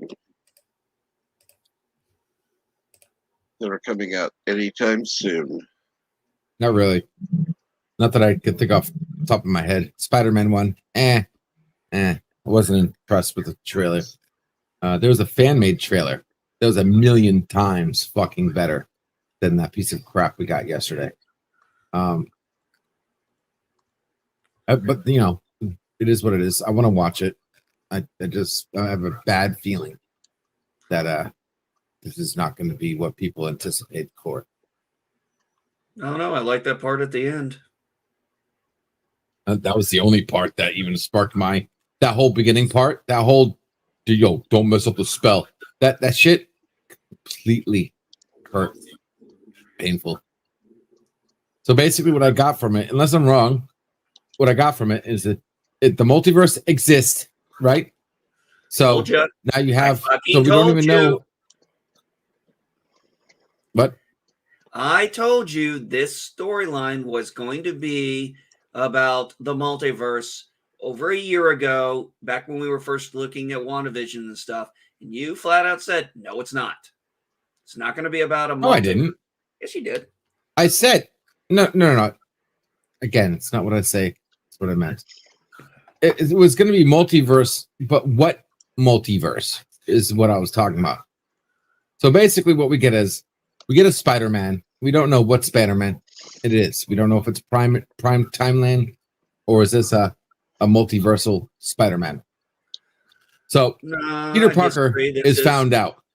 Everybody knows who's. Let me just finish. You love to interrupt.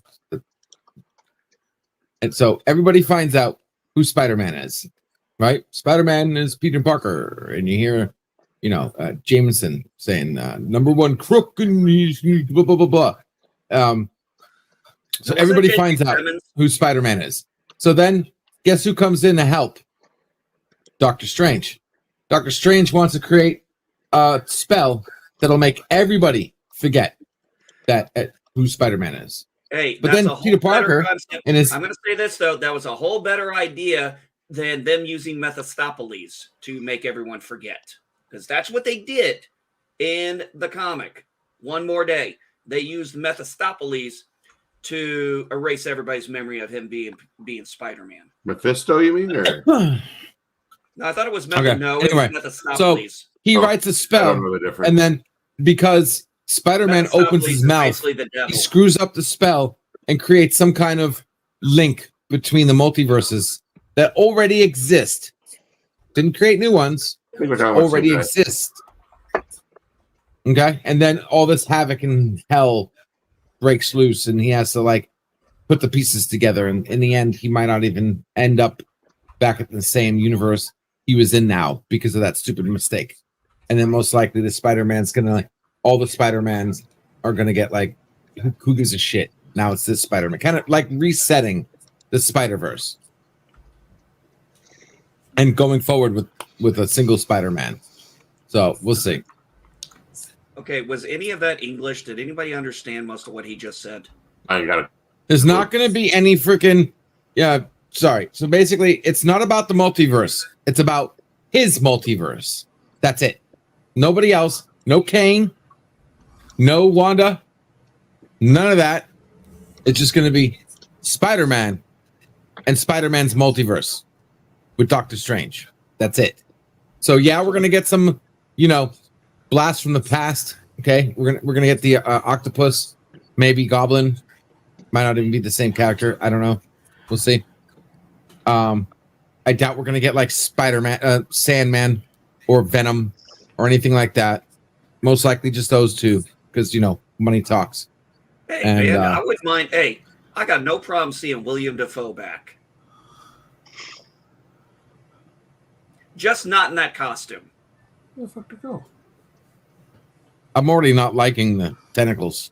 The tentacles look too much. They look like kind of like they did in the original movie. Yeah, Okay. they do. Not liking them. Well, screw you then, LDG. Damn it. Oh, That's fine. Damn LDG Killjoy. doesn't You don't have like to a lot hate of- me. You know what? Goddamn Let me stop Killjoy. that. Always got a You don't record have to day. like me because of my opinion. I thought that's what this community is about, Question right? on I don't hate everyone's you for mind. liking something. Don't hate me for hating them. I Bird, remember. Bird, The question on everyone's mind, though, is what are the chances that his aunt is going to appear nude? Wait. Next to none. It's not that kind of Really? See, movie. that's Go what watch The Alexander Wrestler has if you want to been see waiting for. Oh God, no. Is that what you're looking They for, have- Bird? Do you They have have porn do you have a parodies for freeze that. frame waiting for that? Maybe they'll. Alexander has been waiting for Aunt May MCU Aunt May to be naked. Oh boy. Oh, I'll be God. right back. That's what maybe they'll everybody wants. CGI Bonesaw into the movie. Yeah. Everybody- Bonesaw is here. This is Oh, LDG. What are you doing up there? Staying away from you. I got you for 3 minutes.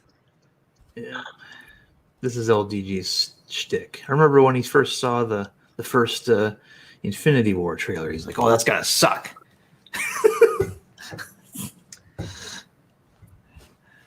Yeah. It's not Infinity War. Well, it's of course it's not. Is anybody interested in seeing, I mean, either Eternals or the Ten Rings? Anybody interested in those two Nope. movies? I'm Yeah, interested me in neither. seeing 10 Rings, but not Eternals. 10 I'm Rings, curious. maybe that second trailer actually did pique my interest. I've heard nothing but good things about it from the reviewers that I tend to trust online, guys like Stuckman and Johns, and they've actually said a lot of great things about it and the lead guy. So I may spend some money on that. So Well, the first trailer looked too comical for the kind of movie, but this one, the second trailer looked, put some. I was like, okay, this might be interesting. So, if I'm not mistaken, is in the trailer, the rings are not actually, the 10 rings aren't going to be on the fingers; they're actually on the wrists. right. Yeah, they redesigned them. Yeah. Okay, I can't say I'm against that. No, it's more. I can understand that change. It's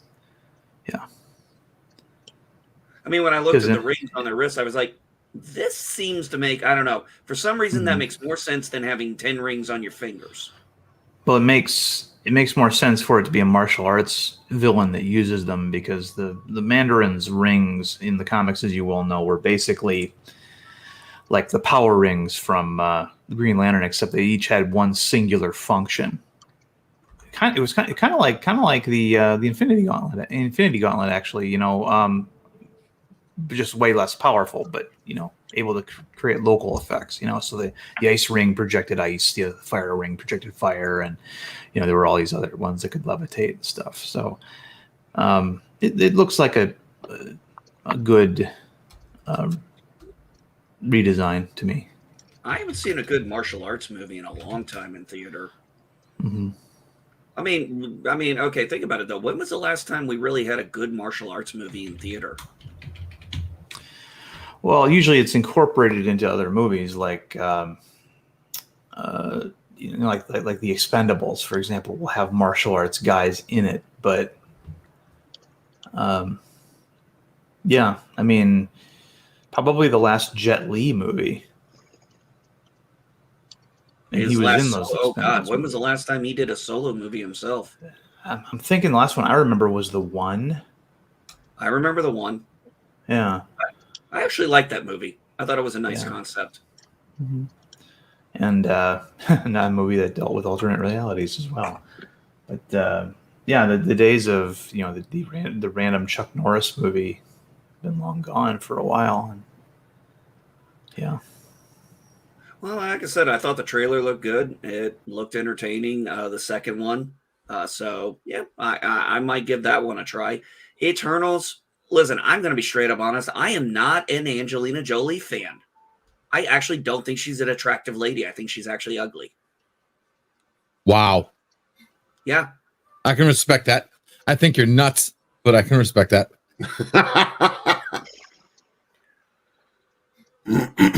She was the best freaking pick for Laura Croft I could think of. Those weren't Tomb Raider movies. What were they? Science fiction movies with the stamp of Laura Mario Croft. Brothers? Yeah. Well, I admit they weren't Tomb Raider movies. They were No, they weren't. no, they weren't. They had nothing to do with the game at all. They were just facsimile. But still Tomb Raider. I'll be honest. It's still Laura Croft. The other movie they did, the reboot one they did was almost worse because it was like a prequel Tomb Raider. Well, because you get people who telling you can't make a movie of the game.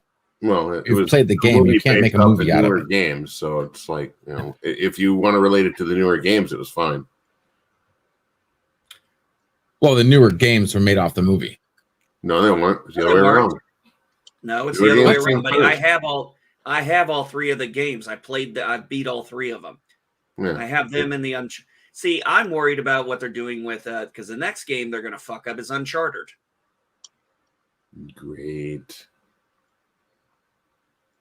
Because the guy they want to get the main character is the guy who's playing Spider-Man right now, which makes absolutely no sense. All the games getting fucked up. They fucked up freaking Fallout. They fucked up World of Warcraft. They fucked up all of them. Well, that's why I've been saying stop making movies out of them and do like The Witcher did and make a TV series. You do a lot more with 10 episodes in 10 hours than you can with 2.5 hours. Only if you have a clue what you're doing. Well, okay, yes, I know. We have to have competent writers, directors, and stuff, and I know that's hard to come by these days.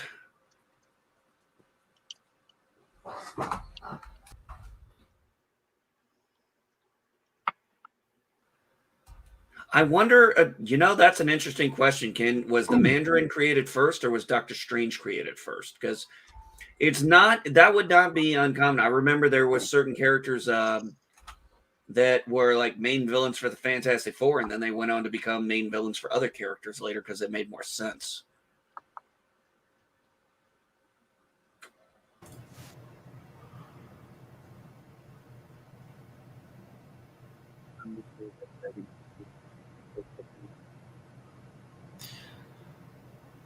Oh, the movie that traumatized me the most as a child. I put Poltergeist. My wife was like, ditto. Willy Wonka and the Chocolate Factory, the boat ride, because that scene, that scene didn't belong in that movie. It was like, 2 minutes of a horror film right in the middle of a kid show. For me, it was the Oompa Loompas. Yeah. Old Yeller also messed me up quite a bit, but it's kind of designed to. Yeah. I don't know which one. I don't know which one teared me up more. Old Yeller or Where the Red Fern Grows. Both are. Child of Glass was another one I didn't. Oh, Child of Glass! Shit, you know that movie? Yeah, it's a Disney movie. Yes, I know it's a Disney movie. It was one of those. It was the first Disney movie to freak me the hell out. Yeah. Most people don't even know that movie. Yeah, it was made in the late 70s when they were in their decline. But yeah, it's about this boy who helps the ghost of a little girl who died during the Civil War. I want to remember. Oh God, it's been so long since I've seen the movie, but I'd have to rewatch it to even remember. I mean, I remember parts of it, a lot of parts of it, but the details, whew, yeah. Yeah. That movie was an interesting one. Oh, you want to know another one, Darian, that was a freak out? Watch Her in the Woods. That was another Disney movie that was a freak out. Watch Her.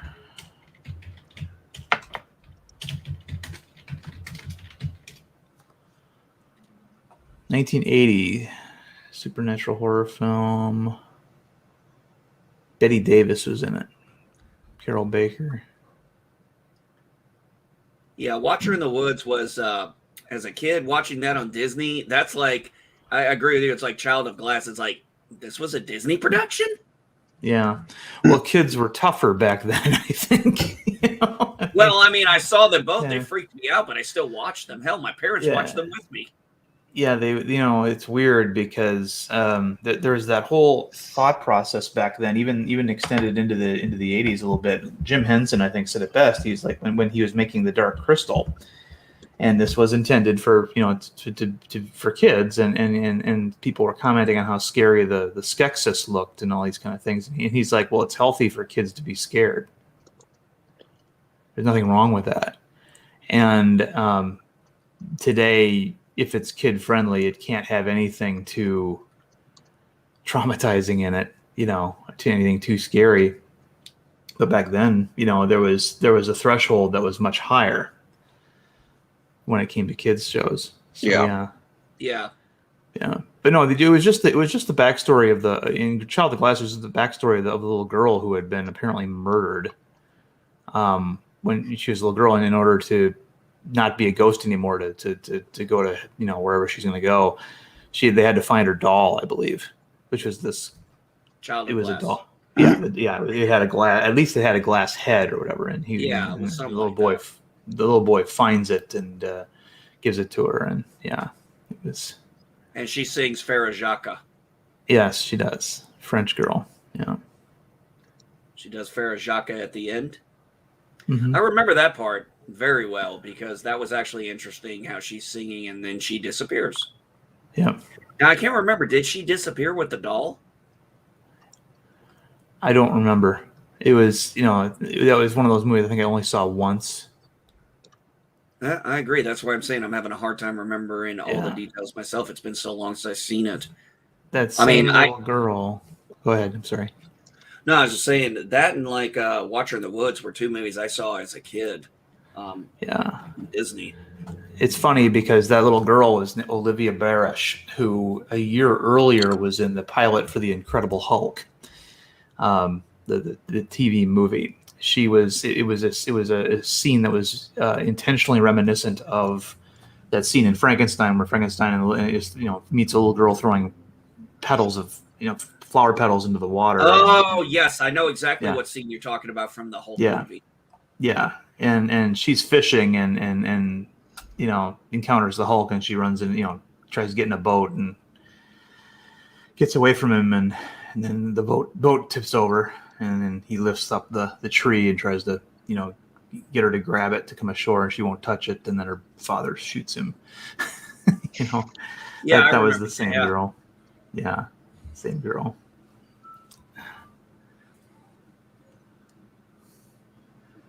Yeah. Wow. I wouldn't have known that. Thank you, Karen. Yeah. You're welcome. Yeah, I do remember when I first saw that movie, the first Incredible Hulk movie, on TV, and I remember my family saying that, and I hadn't seen Frankenstein yet, from the 30s, so I was actually told that was a Frankenstein reference from a movie. Yeah. And so later on I think later on that day after I watched the movie, I went downstairs and I went down to the basement and I watched Frankenstein for the first time. Yeah. But I'm trying to think of other. I thought that when I saw The Lion, the Witch, and the Wardrobe, not the movie that did come out years later, but the animated one. Oh God! You're not used to characters getting killed in cartoons, at least back then. If it was animated, there was an automatic assumption that this was going to be kind of rather safe to watch. But no, that the lion getting killed and then was a pretty dramatic thing. Yeah. So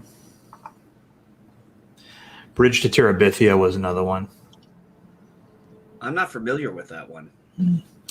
Yeah, the one that I remember, it was a story written by a woman whose daughter had died of cancer when she was a little girl, and so she writes this story about this boy and this girl who find who become playmates. They're prepubescent, and they have this special little place they go that can only be reached by a rope swing across a gorge. And they call it Terabithia. It's their special make-believe magical kingdom. And at some point, spoilers here, off screen, they find the little girl washed up dead on the in the bank, a couple miles away, because she had apparently tried to meet him there, and he was late. He had something else had happened, and he couldn't get there. And she tried to cross by herself, and the rope was wet, and she slipped and fell and died. And it's like, yeah, this is not what I was expecting. And they made a proper film of it years later with a lot of special effects that were meant to show you what their imagination was of Terabithia, but of course it's not that kind of movie. The trailer made it look like it was a pure fantasy film with elves in it and stuff like that, CG everywhere. And I'm like, people were like, "You want to go see Bridge to Terabithia?" I'm like, "No, I'm not going to that movie. Sorry." And they showed me like, "Why not? Here's the trailer." And I saw the trailer. I'm like, "Oh, that is just an awful, awful advertisement for that story." And everybody didn't know why. And I wouldn't tell them because I didn't want to spoil it for them. Mm-hmm. And yeah, they went and saw it and came back and they're like, "Oh, you were right." I'm like, I'm sorry. I'm familiar with that book and that story, and I'm not I wasn't going to see that movie for anything. I remember reading all of the Lion, the Witch, and the Wardrobe series, and I was not expecting the ending at the end. I don't think I ever got to the end. The the one everybody's read is Lion, Witch, and Wardrobe, and I've seen the movies for Prince Caspian and the Dawn Treader, and there was another book that had it was sort of like the prequel, but I don't remember any other ones. There's 6 books. I had the collection for a while. Yeah. And it's actually interesting because each book, like the first 2 or 3 books, deal with the first 4 children, and then as the books progress, it shifts to the other characters that are added in later, like the other children that are brought into the world of Narnia.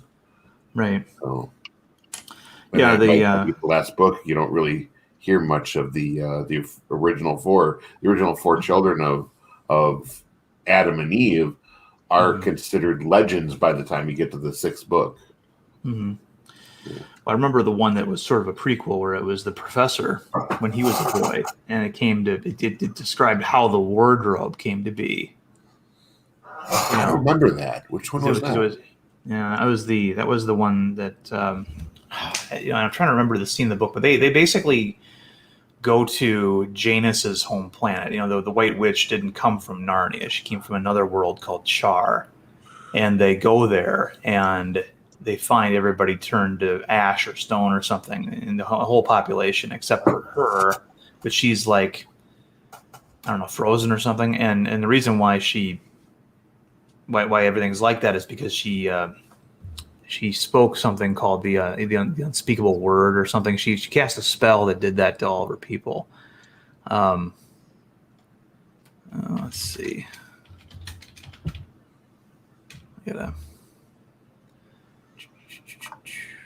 Magician's Nephew, I believe, is the name of that book. Charn, not Char. And she spoke something called the deplorable word, a powerful spell which destroyed all life on Charn except her own. And then when they arrive, they set her free, basically, and she pursues them through various worlds, and eventually she comes to Earth, I believe, but she doesn't have the same powers on Earth, and so she escapes to Narnia, I think. And then it acts as a prequel, and then the and I think that and this is very vague childhood memories here. I think the way that they traveled was they climbed through the branches of a tree. And that's how they would get to different worlds. And then eventually that tree is chopped down and the lumber is used to make the wardrobe. And that's why the wardrobe can do what it does.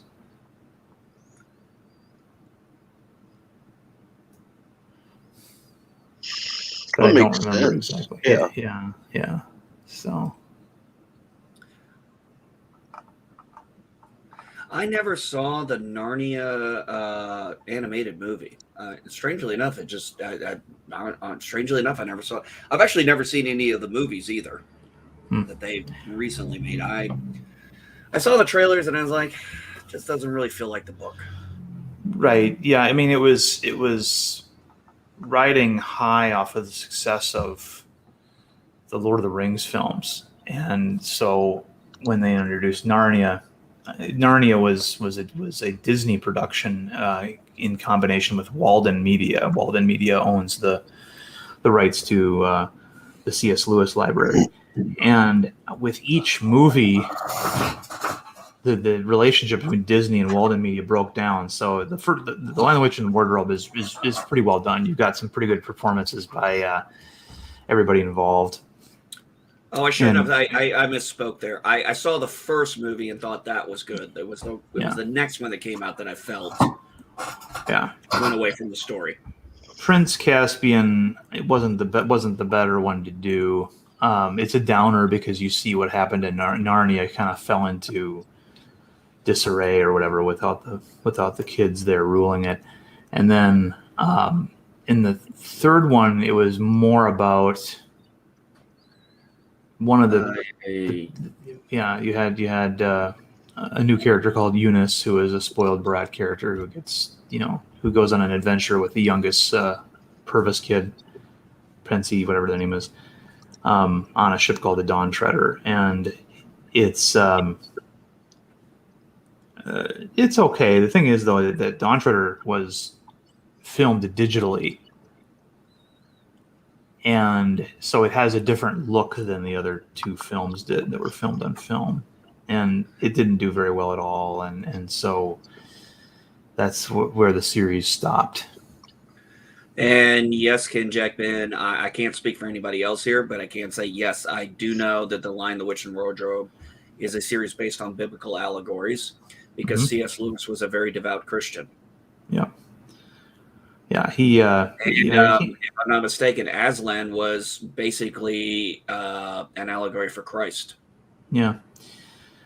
Yeah, the Lion of Judah, but no, both Lord of the Rings and Lion, Witch, and Wardrobe sort of came about as sort of a friendly little contest between Tolkien and Lewis. They were friends, and they both wanted to create mythology, and of course, the Tolkien just used World War II for Lord of the Rings, and C.S. Lewis used like I say, allegorical Bible stuff for his. But if you think about it, they both work pretty well. Mm-hmm. Oh yeah. Tolkien's more so, I think, in terms of impact.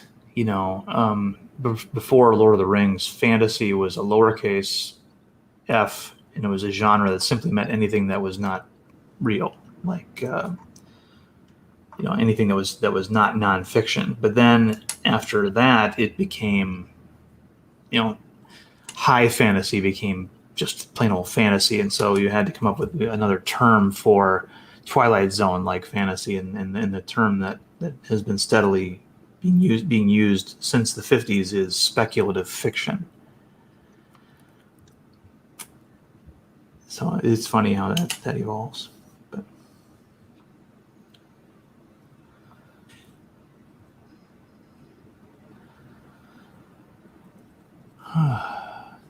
well, actually, so I have a friend, and Darren might know who this is. His name is Anthony Wedgeworth, and he writes a book series called Altered Creatures. mm-hmm. And his stories and his books are based on him and his friends playing Dungeons and Dragons back in the 70s and 80s. And he's turned all of the adventures they had into actual books, like published books. Nice. I've been kind of looking over. I haven't read any of them yet, but I've been kind of interested. These are really professionally graded books. They're really nice. Great. I was looking at his website right now. It's like good morning, Chris. Hello. Hello, can you hear me? Yep. All right. Just making sure. So the synopsis, as I read it here, the Brothers of War were twin heirs to the mighty Dovenar kingdom, now weakened by the Great Civil War, which the twins unleashed upon the land. Both brothers are nowhere to be found. Outside the kingdom's safe harbor and strong fortress walls, the altered creatures are prepared to conquer the kingdom in its leaderless and weakened state. The magical alchemists have chosen sides with altered creatures and against few erudites who still honor the prior regime. The world of the vulnerable people has made it to the three demons that rule the underworld, land, and the air, who have all decided to join the battle for their own supremacy. The future looks, can't read now. The future looks bleak for the civilized lands, yet there is one young hunter who believes he can still save the kingdom. These are the tales of this individual and his friends whose very faith in their values challenges the vast domination of the naturally powerful. The land's destiny is in Thoric's hands. While his confidence in himself and conviction to his beliefs will define his own fate, join Thoric on the ultimate journey to save the world from those who strive to control it. Yeah, it's kind of neat. But just the fact that I know we're writers, well, 2 writers now, is, yeah. I've been meaning to start picking them up.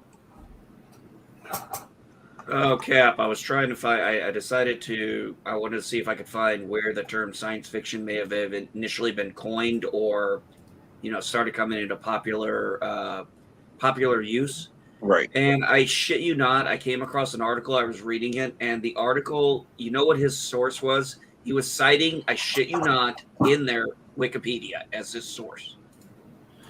Well, as long as Not- Wikipedia has sources, it's fine. No. If he was using, no, I clicked on it. And it's just going from Wikipedia, but I'm like, no, you're supposed to source down at the bottom where that site is on Wikipedia that Wikipedia got that from. So I was like, Wikipedia, yeah, source of Wikipedia is pretty sketchy. yeah, exactly. Yeah. All right. I got to take off. I got to prep for work. I'll see you guys later. Absolutely. Later. You take care, Darren. Have Yeah. a good day. It is Darren. But it looks like the term came about around the 1920s, but it really didn't start becoming popular until the 1950s, which it makes sense because that was right about the time Forbidden Planet came out, and I think honestly that was one of the really earliest sci-fi movies that actually got taken serious.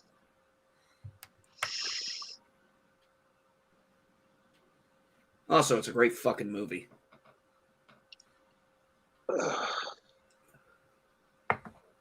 How's your week going so far, Chris? Who you talking to, me? Yes. Is there another You're Oh, gonna I didn't sit hear you down. say my name. It's going. I just started my work week. I've just been busy as hell. So I jumped in. Sorry I haven't been back for a minute. It's no but- problem. I gave you shit on your stream for it. Okay. Oh yeah, I know. It's all right. I'll make a longer absence next time so you have more ammo.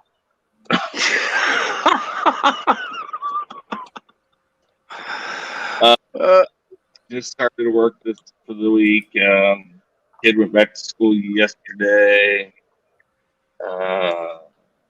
Kids here went back to school today. Oh, thank God. I'll have. Yeah. This will be the first time I'll be Yeah, relaxed power spike. before going in. So yeah, it'll be nice.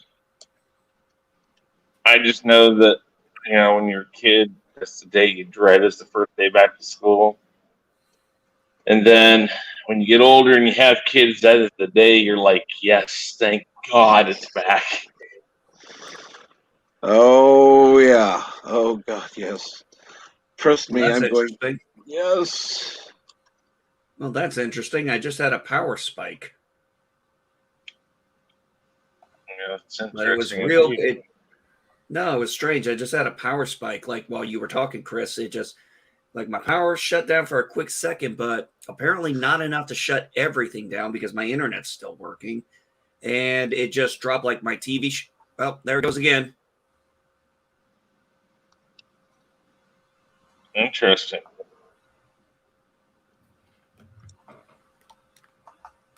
And probably going to lose NB Geek in just a second. So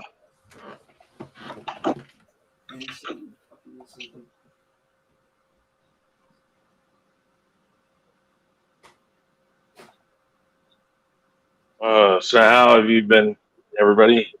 Been all right? doing all right here. Okay, that's 2 spikes now. And good morning, Simple Jack. How are you this morning? Zach. See, I'm gonna fuck up your name for a few days, so get used to it.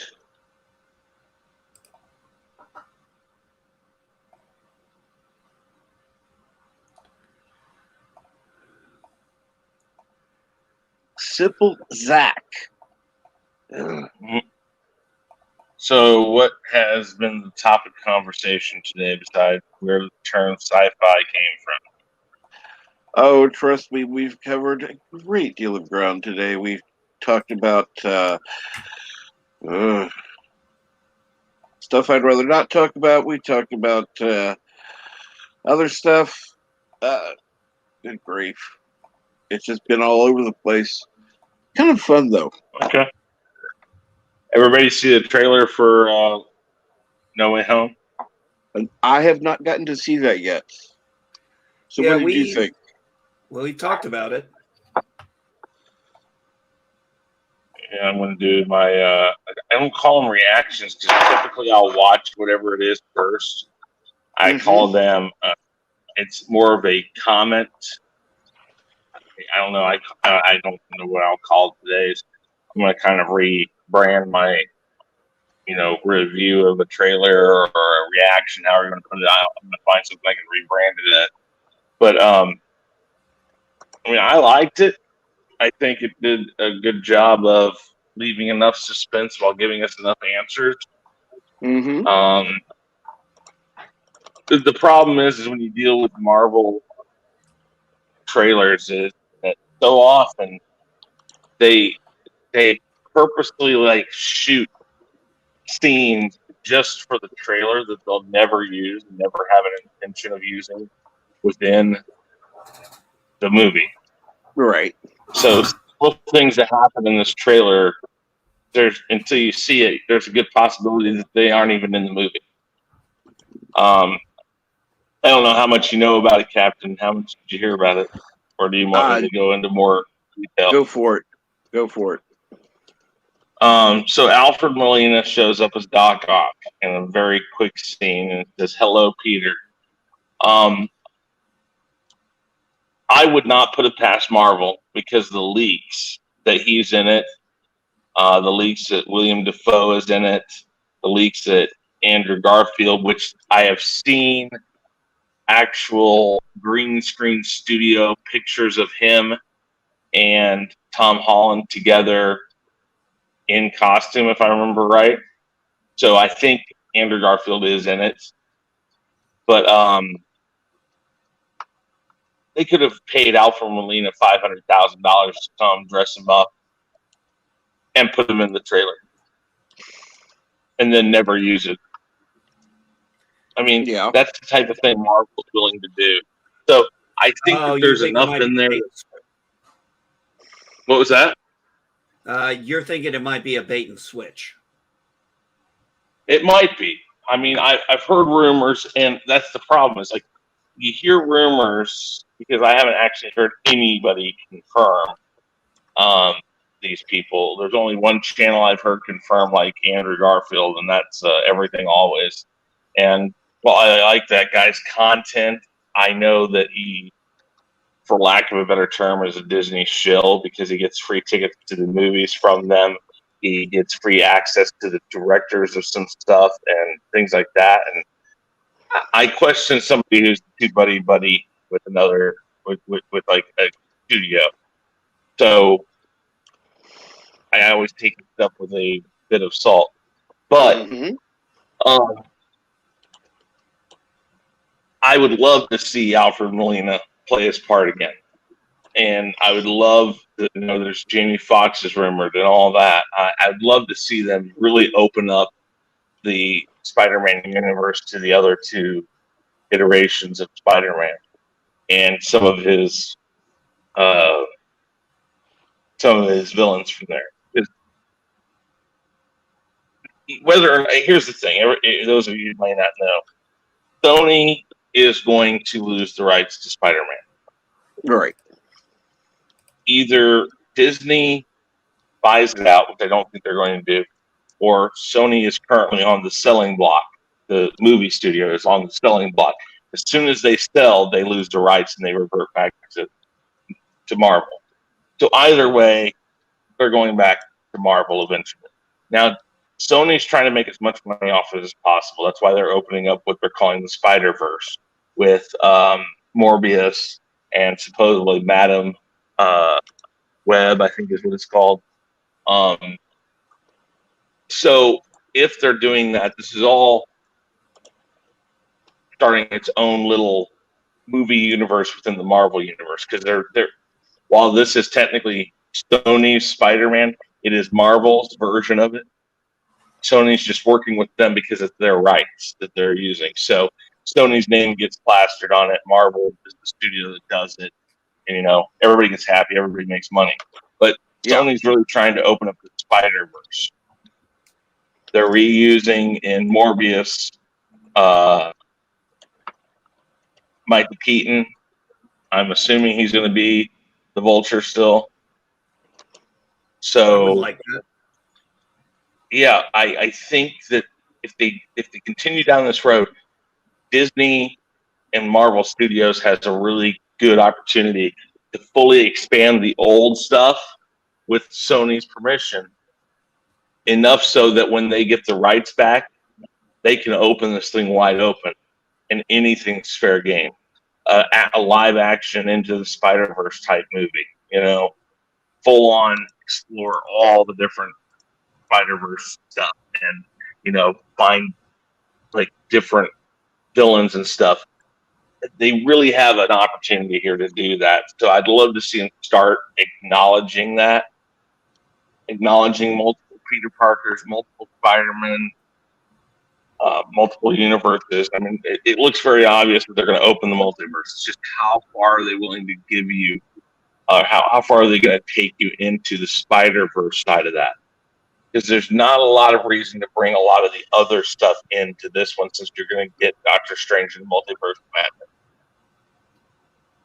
This will open up to that, and in Multiverse of Madness, you can really expand it into the other Marvel stuff. Being a Spider-Man movie, you need to focus on the Spider-Verse. Right. So it'll be really interesting to see how far they open it up. Will Sony allow them to open it up to maybe Venom, maybe Morbius, and all the other stuff? Will they offer that up to Disney to put into the Marvel stuff? Because in the long run, Sony will benefit from it as long as they're making their movies. But Disney will also benefit with it because they'll be able to integrate all of that stuff in when they get it back. And that's always the problem when you have the split rights.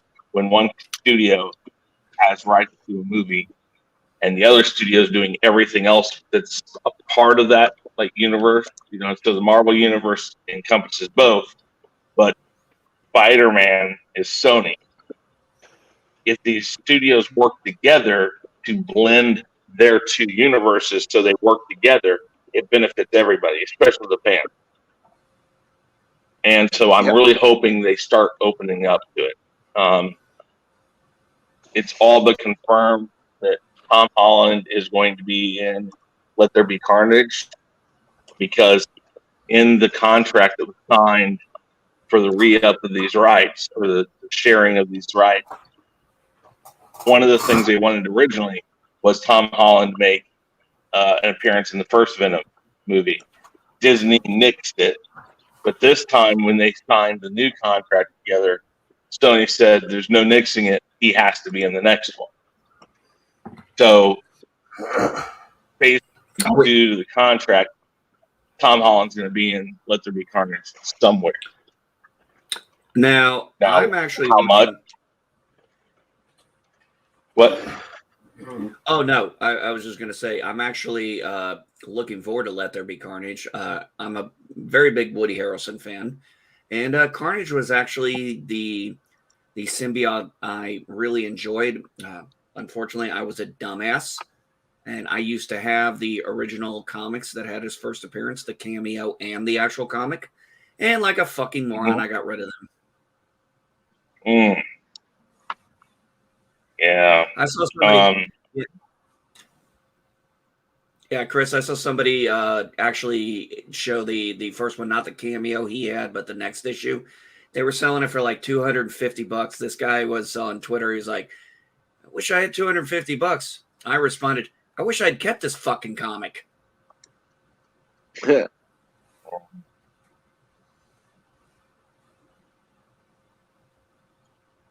But I've already seen a lot of Which tweets one from was people that, who said by the they way? were done with. What was that? What comic you talking about? It was an Amazing Spider-Man comic. Don't ask me the number. I don't remember. What would it have featured? It would feature Carnage on the front cover. mean, Let's see if I Carnage have opens that up- one. Carnage Oh, is that the opens up one where they're like striking? Well, he's striking them. No, it starts out. Yeah, but it starts out with Cover. Carnage starts out in the panel with, "Do you want to know why you're about to die?" And the end of the whole thing, after he's been tormenting this guy, he goes, "Why?" And Carnage goes, "Because I can." Okay, that's not the one I'm looking at. Do you want to know? What is it? Is that the cover though? No, that's in the No, the cover would be Carnage on the front cover. Yeah. What do you want? And what? I don't know the fucking number. I'm not saying the number. Don't you remember what the cover looks like? Can you just describe it? Because I have these. No, I can't describe. That's part of my problem. All right. Because there is a Carnage Part 1 where it has No, like that Carnage is looks not like he's what I'm strangling talking about. Spider-Man. Okay, that might be it. All right. If that's it, I have this. Hell yeah. Good shit. That's worth $250. Well, that's what somebody was selling it for. Okay. Is it Are you talking Carnage Part 1, 361, Amazing Spider-Man 361. Yeah. Yeah, if you got it, buddy, you got some money there. F yeah, dude. I think I got both parts. I think I got the whole Amazing Spider-Man. There was like more than, yeah. No, I think it was 4 parts. I think it was a 4-part series at the time. Yeah, but no, I'm saying the Amazing Spider-Man. Well, 361. That's right. Okay. Yeah, cool. I'm gonna have to pull out my comic books and do a stream and show you guys what I got. Yep. Maybe have some gold. I actually heard a bunch of people, or not heard, but seen a bunch of people tweet that now they're mad because this movie, the trailer had made them want to see this movie, and a lot of them have ripped Marvel off. Well, I'm pissed off that the fan-made one you guys fell for yesterday. Hey, I didn't play it. Oh my god, it was so funny watching these guys. We got the new Spider-Man trailer, and then they're watching a fan-made one and saying how badass it was, just to realize that's not it. The thing is it was obvious that it was obvious that because they were using parts of the movie, they're all like, "How are they making these people look exactly like they did in the movie?" And then they watch the real one, and they're like, "Fuck, give me the first one back." I like the real. Oh I'll god! be right back. I'm going to go into my other room. Go for it. You need I'll be to back watch in a that. minute. That was on a chaotic conversation on Chaos Central. You guys got it. It was so funny. They were nutting over that shit.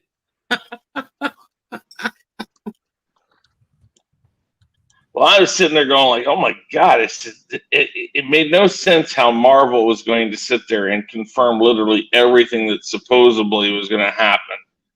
And now, I think that there's some merit if LEG will shut the fuck up and stop laughing so I can talk. I'm sorry, I'm laughing. Okay, mute then. So yeah, when they played the first one, that wasn't the right one, which ways to tell when that's the case. Like I said, they cut a lot of pieces out of the other movies, and they did it very well. But there's some merit to how they did it. I think that if you're going to do the Spider-Verse thing, going in and out of the other movies and scenes you already know is a good idea. Because they're like Easter eggs inside of Easter eggs. It's like, oh look, here's when, in Tobey Maguire's Spider-Man, Uncle Ben got shot, or here's the first time Doc Ock came into it. But like I had it pulled up on Twitter, and Onzo found it first, and he played that one that was fan made. And I had it on their Twitter page, so I was like, okay, well, I got it right here. And so that's when I played it, because it wasn't anything like the leak one I saw. So I was sitting there going like, this doesn't make any sense. So yeah, we played the one off the Twitter, and I still liked it. I mean, I think it makes more sense that they did it the way they did it, because if you're gonna sit there and literally blow your wad during a fucking trailer, then what's the point of seeing the movie? But Exactly. I think it was funny though that I was just sitting there like, holy shit, are they really gonna do all this stuff? I said, what the fuck? I'm thinking that in my head. I'm like, Jesus Christ, this is crazy. And then I'm looking at the Twitter the time that they're playing the other one. I'm sitting there like, this isn't the same one. So what the hell? They don't have two of these. So I played the one, and that's when we had it. Yeah, Danny wants the old one back though.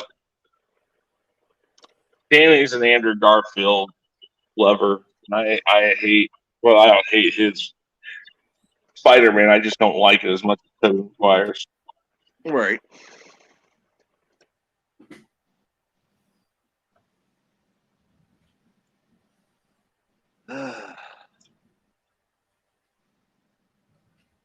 I haven't seen all of them, so I really don't know.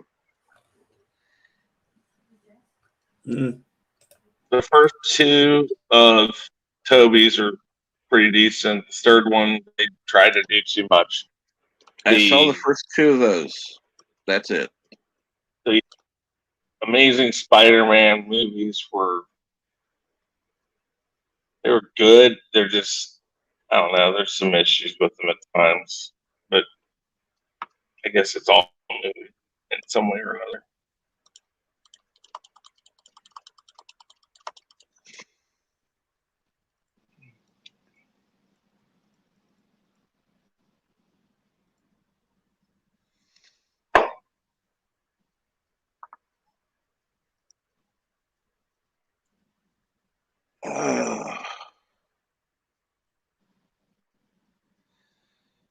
So what do you got going on today, Chris? Work and work and work. When's the next time you're going to be streaming? We'll be streaming tonight on Chaos Central. I might be streaming tonight. I might do the talk about the trailer live. I don't know yet. And then tomorrow I stream. I might do a gaming stream on Thursday. Other than that, don't really have any other plans per se for anything this week.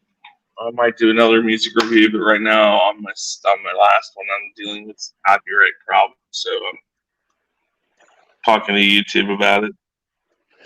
Yeah.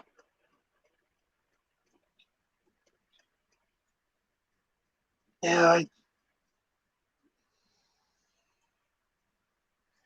I would think that would be difficult to do. You know, how do you do a music review without having the music? Well, that's part of it. The other part is I cut it up, or not cut it up, but I paused it in between several different times, and then they only claimed like 40 some odd seconds of it. And I'm sitting there going like, how do you say that they're claiming their property when they don't claim their whole property? They just claim 40 seconds of it. I'm like, so I have an option like message directly Google's YouTube help, so I can message somebody directly, which is phenomenal. But so then they have them send. Then somebody emails me, and what they think I'm having a problem with is understanding the concept of they found some of their copyright material in my video and they claimed it. They think that's the problem I have. My problem isn't that. My problem is when you dispute it, it says in their dispute window, if you hover over the question mark next to restrictions, it says no restrictions, and then you hover over the question mark, it states that once the dispute is put in, all blocks will be removed and monetization will be held in escrow. Problem is the video in question that has a dispute on it, because I disputed it, is still blocked. They think I'm trying to ask why is it blocked, and I'm not. What I'm trying to say is you can't have it blocked when you say it'll be unblocked when the dispute is put in. All right. And they don't obviously understand simple English because I put it basically that plainly to them. So now I have to take screenshots today when I get home. And I have to send it all to them. And say, look, this is what I'm talking about. This is what you say. It doesn't matter if they have it blocked in all territories. You say that when a dispute's put in, all blocks will be dropped.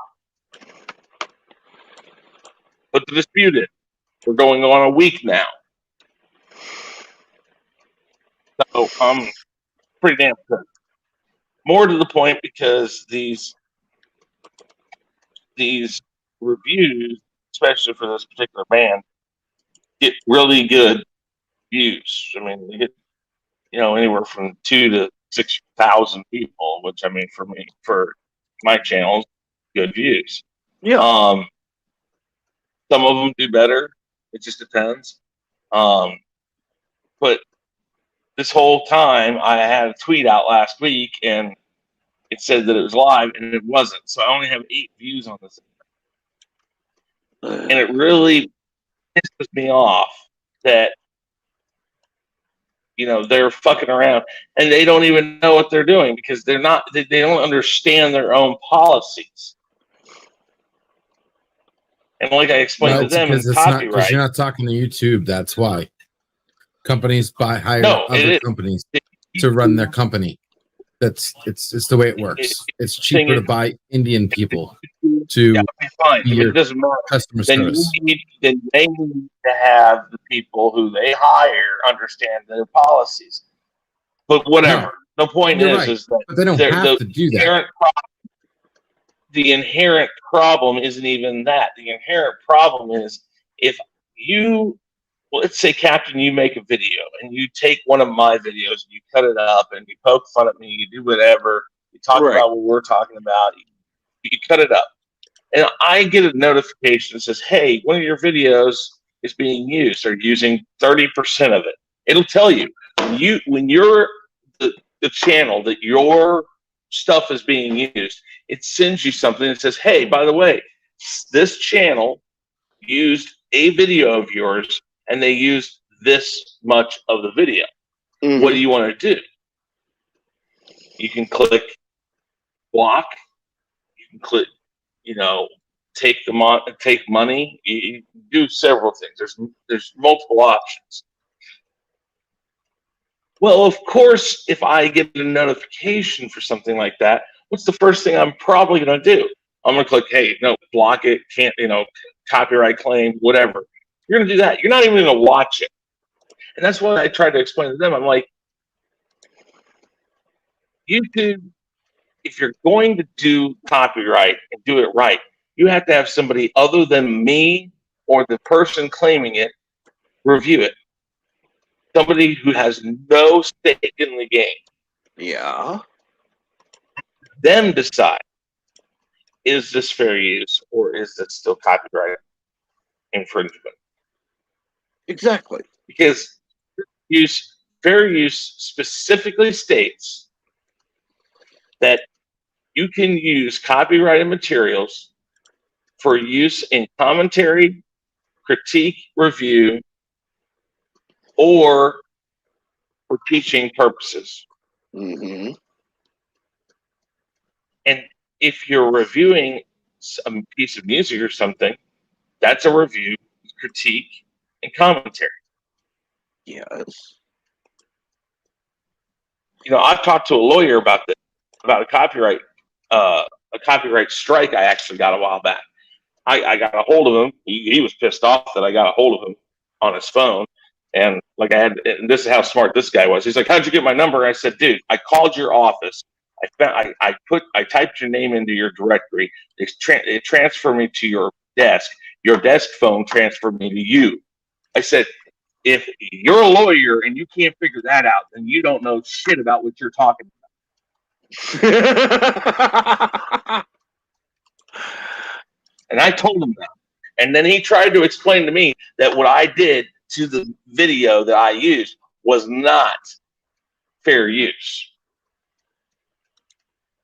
If you can't tell me how your phone transfers a call to your fucking cell phone while you're driving down the New Jersey Turnpike, then you don't know anything about anything, especially fair use. So while my video's down on YouTube, I do have the copy because I keep all my copies of my videos. Yeah. And I'm going to post it on BitChute and Odyssey and piss them off. Good. But, the fact of the matter is I could probably have gone back, and if it hadn't been for the fact I don't want my channel to be taken down, I could have pushed the issue. Because when you do a dispute on a copyright claim, it can come back and say, no, it's still valid. The next thing you can do is you can say, no, I want to take this to the next level, which is technically a legal step. So what you do is you say, no, take me to court and I'll prove it. And they have 30 days to respond to that by either taking you to court or dropping it. And most of the time on the second time around, they're going to drop it. They're just going to say, well, fuck it. It's not worth taking somebody to court and spending millions of dollars just to fucking make, $50. Yeah. So, well, I had the same thing. I had the same thing when I was playing taps, and I made sure to find a source that was not copyrighted, and then all of a sudden one of the big companies decides to copyright claim it, even though they had nothing to do with it. Mm-hmm. So I disputed it. And then they, blah, blah, blah, blah, blah. So I'm going, okay, this is going to risk my channel. Dispute. They let it run out. Yeah, but like, screw you. YouTube got in trouble for copyright and for ads a little while ago, which is why they offered the dispute and stuff like that. And then the ads for kids channels. The problem is with that is that some channels use things that are considered kids stuff, but in an adult way. Right. For instance, if you're talking about, like Star Wars toys, you may be talking about it for collectors. Well, collectors aren't kids necessarily, so it's not kids. But what YouTube will do is say, oh, no, that's a kid's toy. No, you can't monetize this because that's a kid's toy. I'm not for kids, though. So what they did is they got fined for that, and then they had to come up with a new policy. So the new policy stated that you could say you're not for kids or you are for kids. Right. So, and I think everybody gets this option. You can say these videos are for kids, these videos aren't for kids. The problem is it states in the whatever act that they were fined with, it's like the Child Protective Act, whatever. In that, it states that there are 3 ways to define videos that you might put out on the internet. 1 is for kids, 2 is not for kids, or 3 is my videos may include things that are associated with kids, but they are not intended for kids. Mm-hmm. They don't offer that option on YouTube. That's their next lawsuit, is not giving all the options that you should have for that. Yeah. I think their next lawsuit will be is if enough people can find a way to class action suit them for copyright and state that you are infringing on our rights by not independently reviewing these. You are giving them right back to the people who claimed them. And of course, they're not going to want to relinquish that. Now, that's not to say that some of them don't, but here's the problem with all that. When a movie studio blocks or copyright claims a reaction to their trailer, how does that make any sense? Because if they're blocking it, they're saying that they don't want you promoting. They don't want it out there. The more people that do these reviews or these reactions to these trailers, you would think these movie studios would be going over and saying, please, anybody who wants to do it, please do it. Because the more people who've done that, the more coverage it gets, and it's free advertising. And why would you even want to claim the money off of it? Because it's free advertising. You want if I'm a movie studio, I'm looking at it and go like, you want the 50 cents? Take it, because I'm still making $300 every time somebody clicks on that video. And why is YouTube concerned about it? YouTube takes 70% of every damn thing that anybody makes off of it. Yeah. And then 29% of it goes to whoever else, and then like 1% goes to the actual content creator. So, needless to say, they don't really get the purposes. And again, like I said, it makes no sense why movie studios even fight things like that, or why record companies bitch and moan because you're playing a video that they've put out there.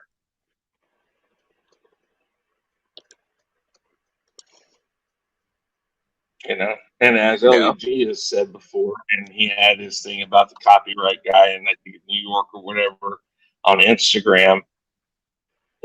The thing is read the terms of service. If you put anything on YouTube, YouTube technically owns it. So why are they even sending it to the record company? If you put anything on YouTube, technically, that should relinquish their rights to it.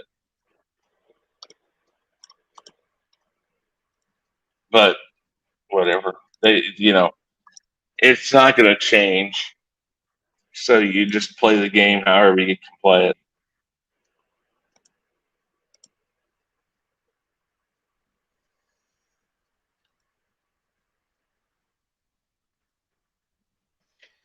I don't understand.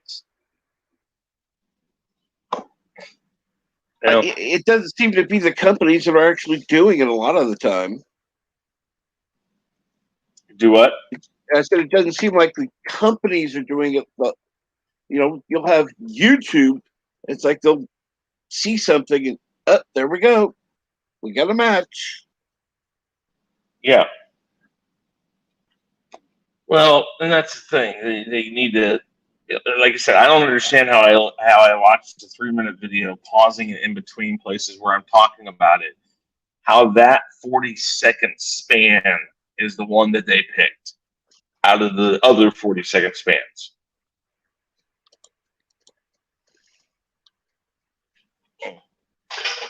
They don't make any sense, obviously. Yeah. All right. Well, guys, I gotta head out. So hey, you take care, Chris. You guys later. Take it easy, guys.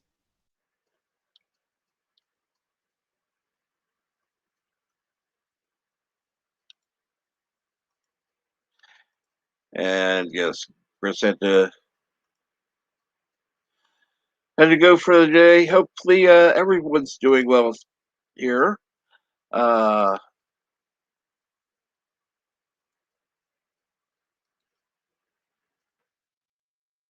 Let's see here. I'll give the chat a look real quick.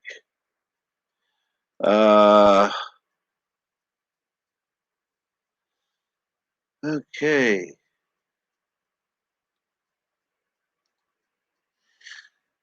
So, Bird, you doing okay there? I know that Grandpa Geek is stepped away for a bit to take care of some stuff. You take care. Yeah, and what's going on? Darius? Thank you, Darius, for dropping the link to the Real Review 3000. And we've got Tim, Back. Sorry, I had a little issue with the computer. That's, no problem. Nothing serious. Had to rearm the security features. Ah, That kind of thing. Anyways, I was just thinking around the game room today. Had to work on some stuff. My friend and I played a little game of old school Necromunda the other day, and he kicked the shit out of me. But it was fun. It was a lot of fun. I haven't played that in quite a while. Need to get a group back in on that. well, But otherwise, just rearranging stuff today. well, I'm not sure how I want to do it yet.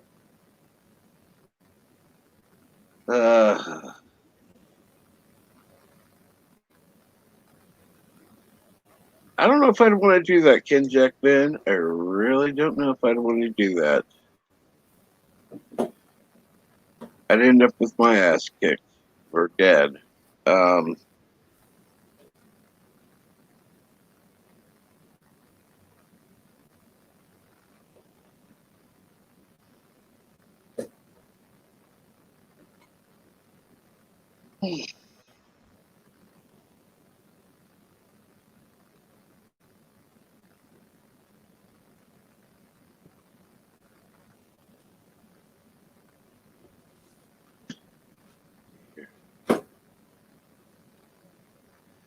And of course, there he is.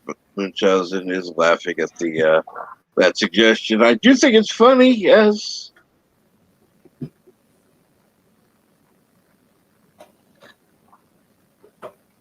And yes, he could even scream.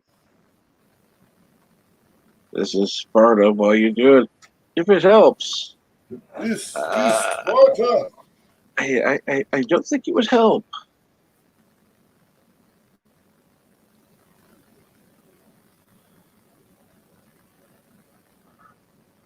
I don't think it'd help. I'll let Tim try it out.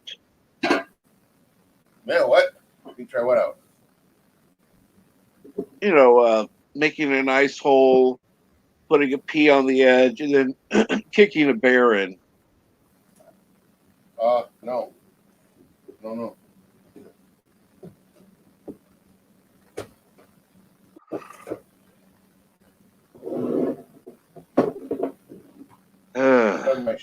Pissing off bears in Fallout 4, that's not fun. And do it in real life. What's that? And I wonder what stream LDG is on currently. Either that or he's just backstage. Oh, you were just quiet for a long time. Working.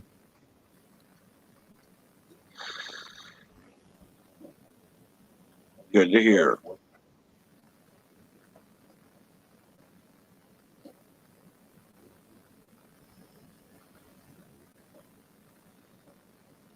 All right. What about if I had a dream once I ate a really big marshmallow and woke up and my pillow was gone? Yeah, go to the hospital because your stomach needs to be checked and your intestinal tract cleared.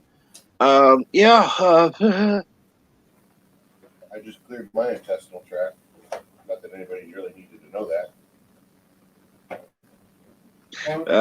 Wasn't exactly the first question on anyone's mind, unless you were eating a pillow last night.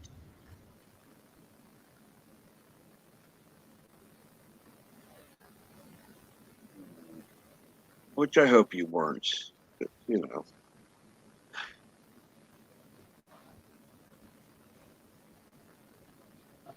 Let's see.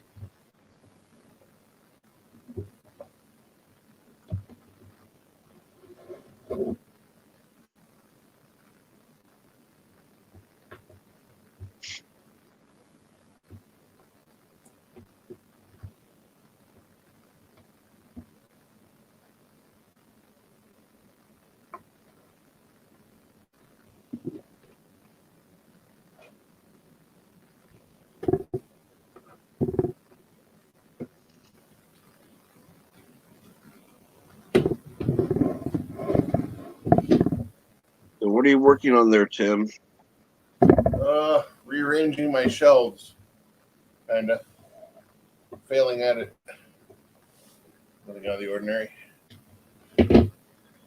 So I discovered this new shelving thing I bought.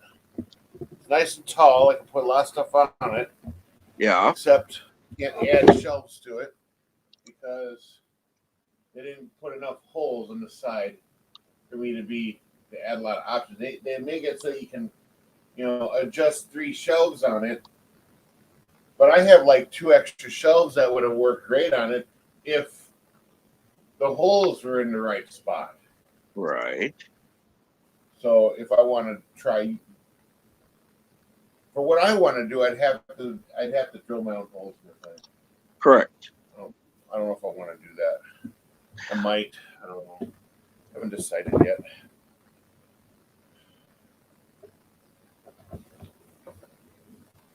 I wouldn't mind. I've got 2 other black shelves that really work well with it. But the question is, how I use the small shelf then?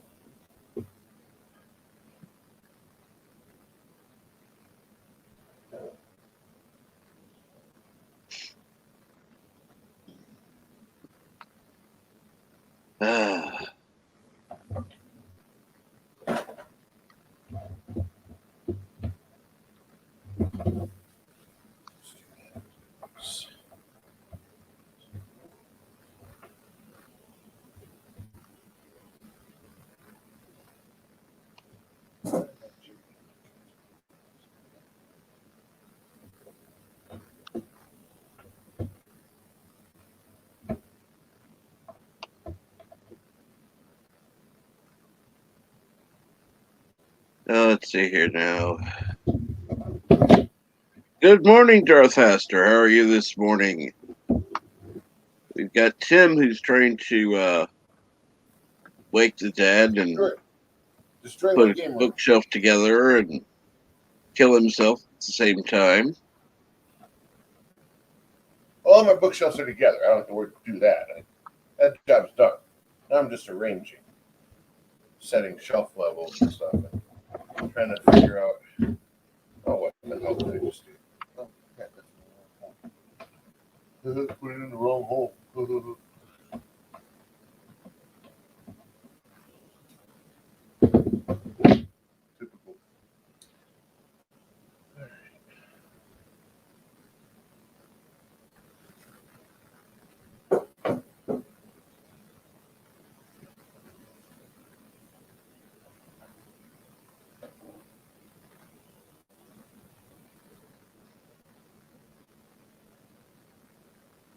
Let's see here now.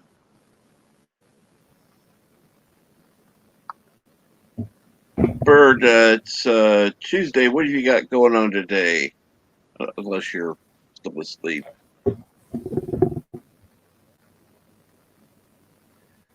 Which is quite understandable because, apparently woke up early and, of course, still need to sleep.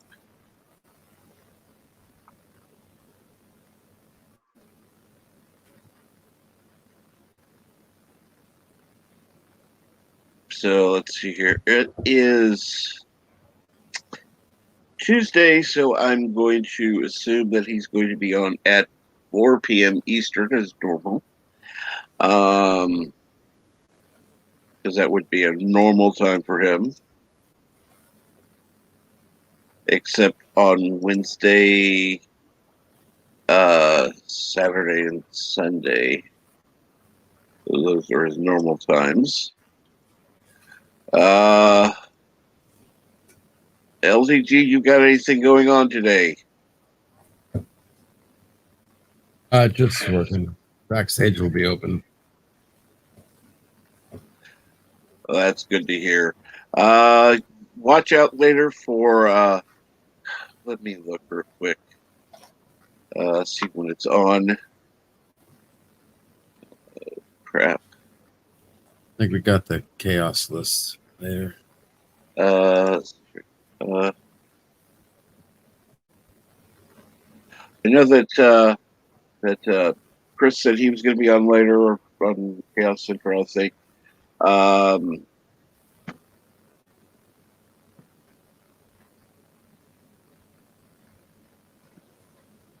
Really?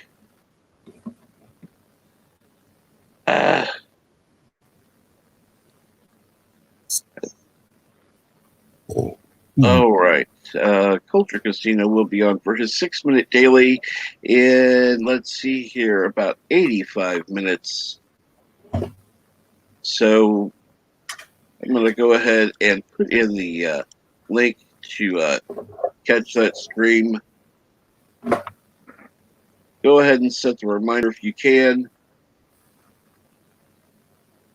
I'm going to kind of relax a little bit, take it easy before having my doctor's appointment. I will try to be back on later. Is that if not, coming up quick then? Your doctor's appointment? huh? Is that The appointment is at 11, but it's at 11 right now. It is 9:20, so it's going to be a little while. But I kind of just need to relax a little bit, take it easy. Again, thank you for joining me, everyone. I do want to thank everyone who's been on the panel and everybody who's been in chat. Thank you so much. It does mean a lot.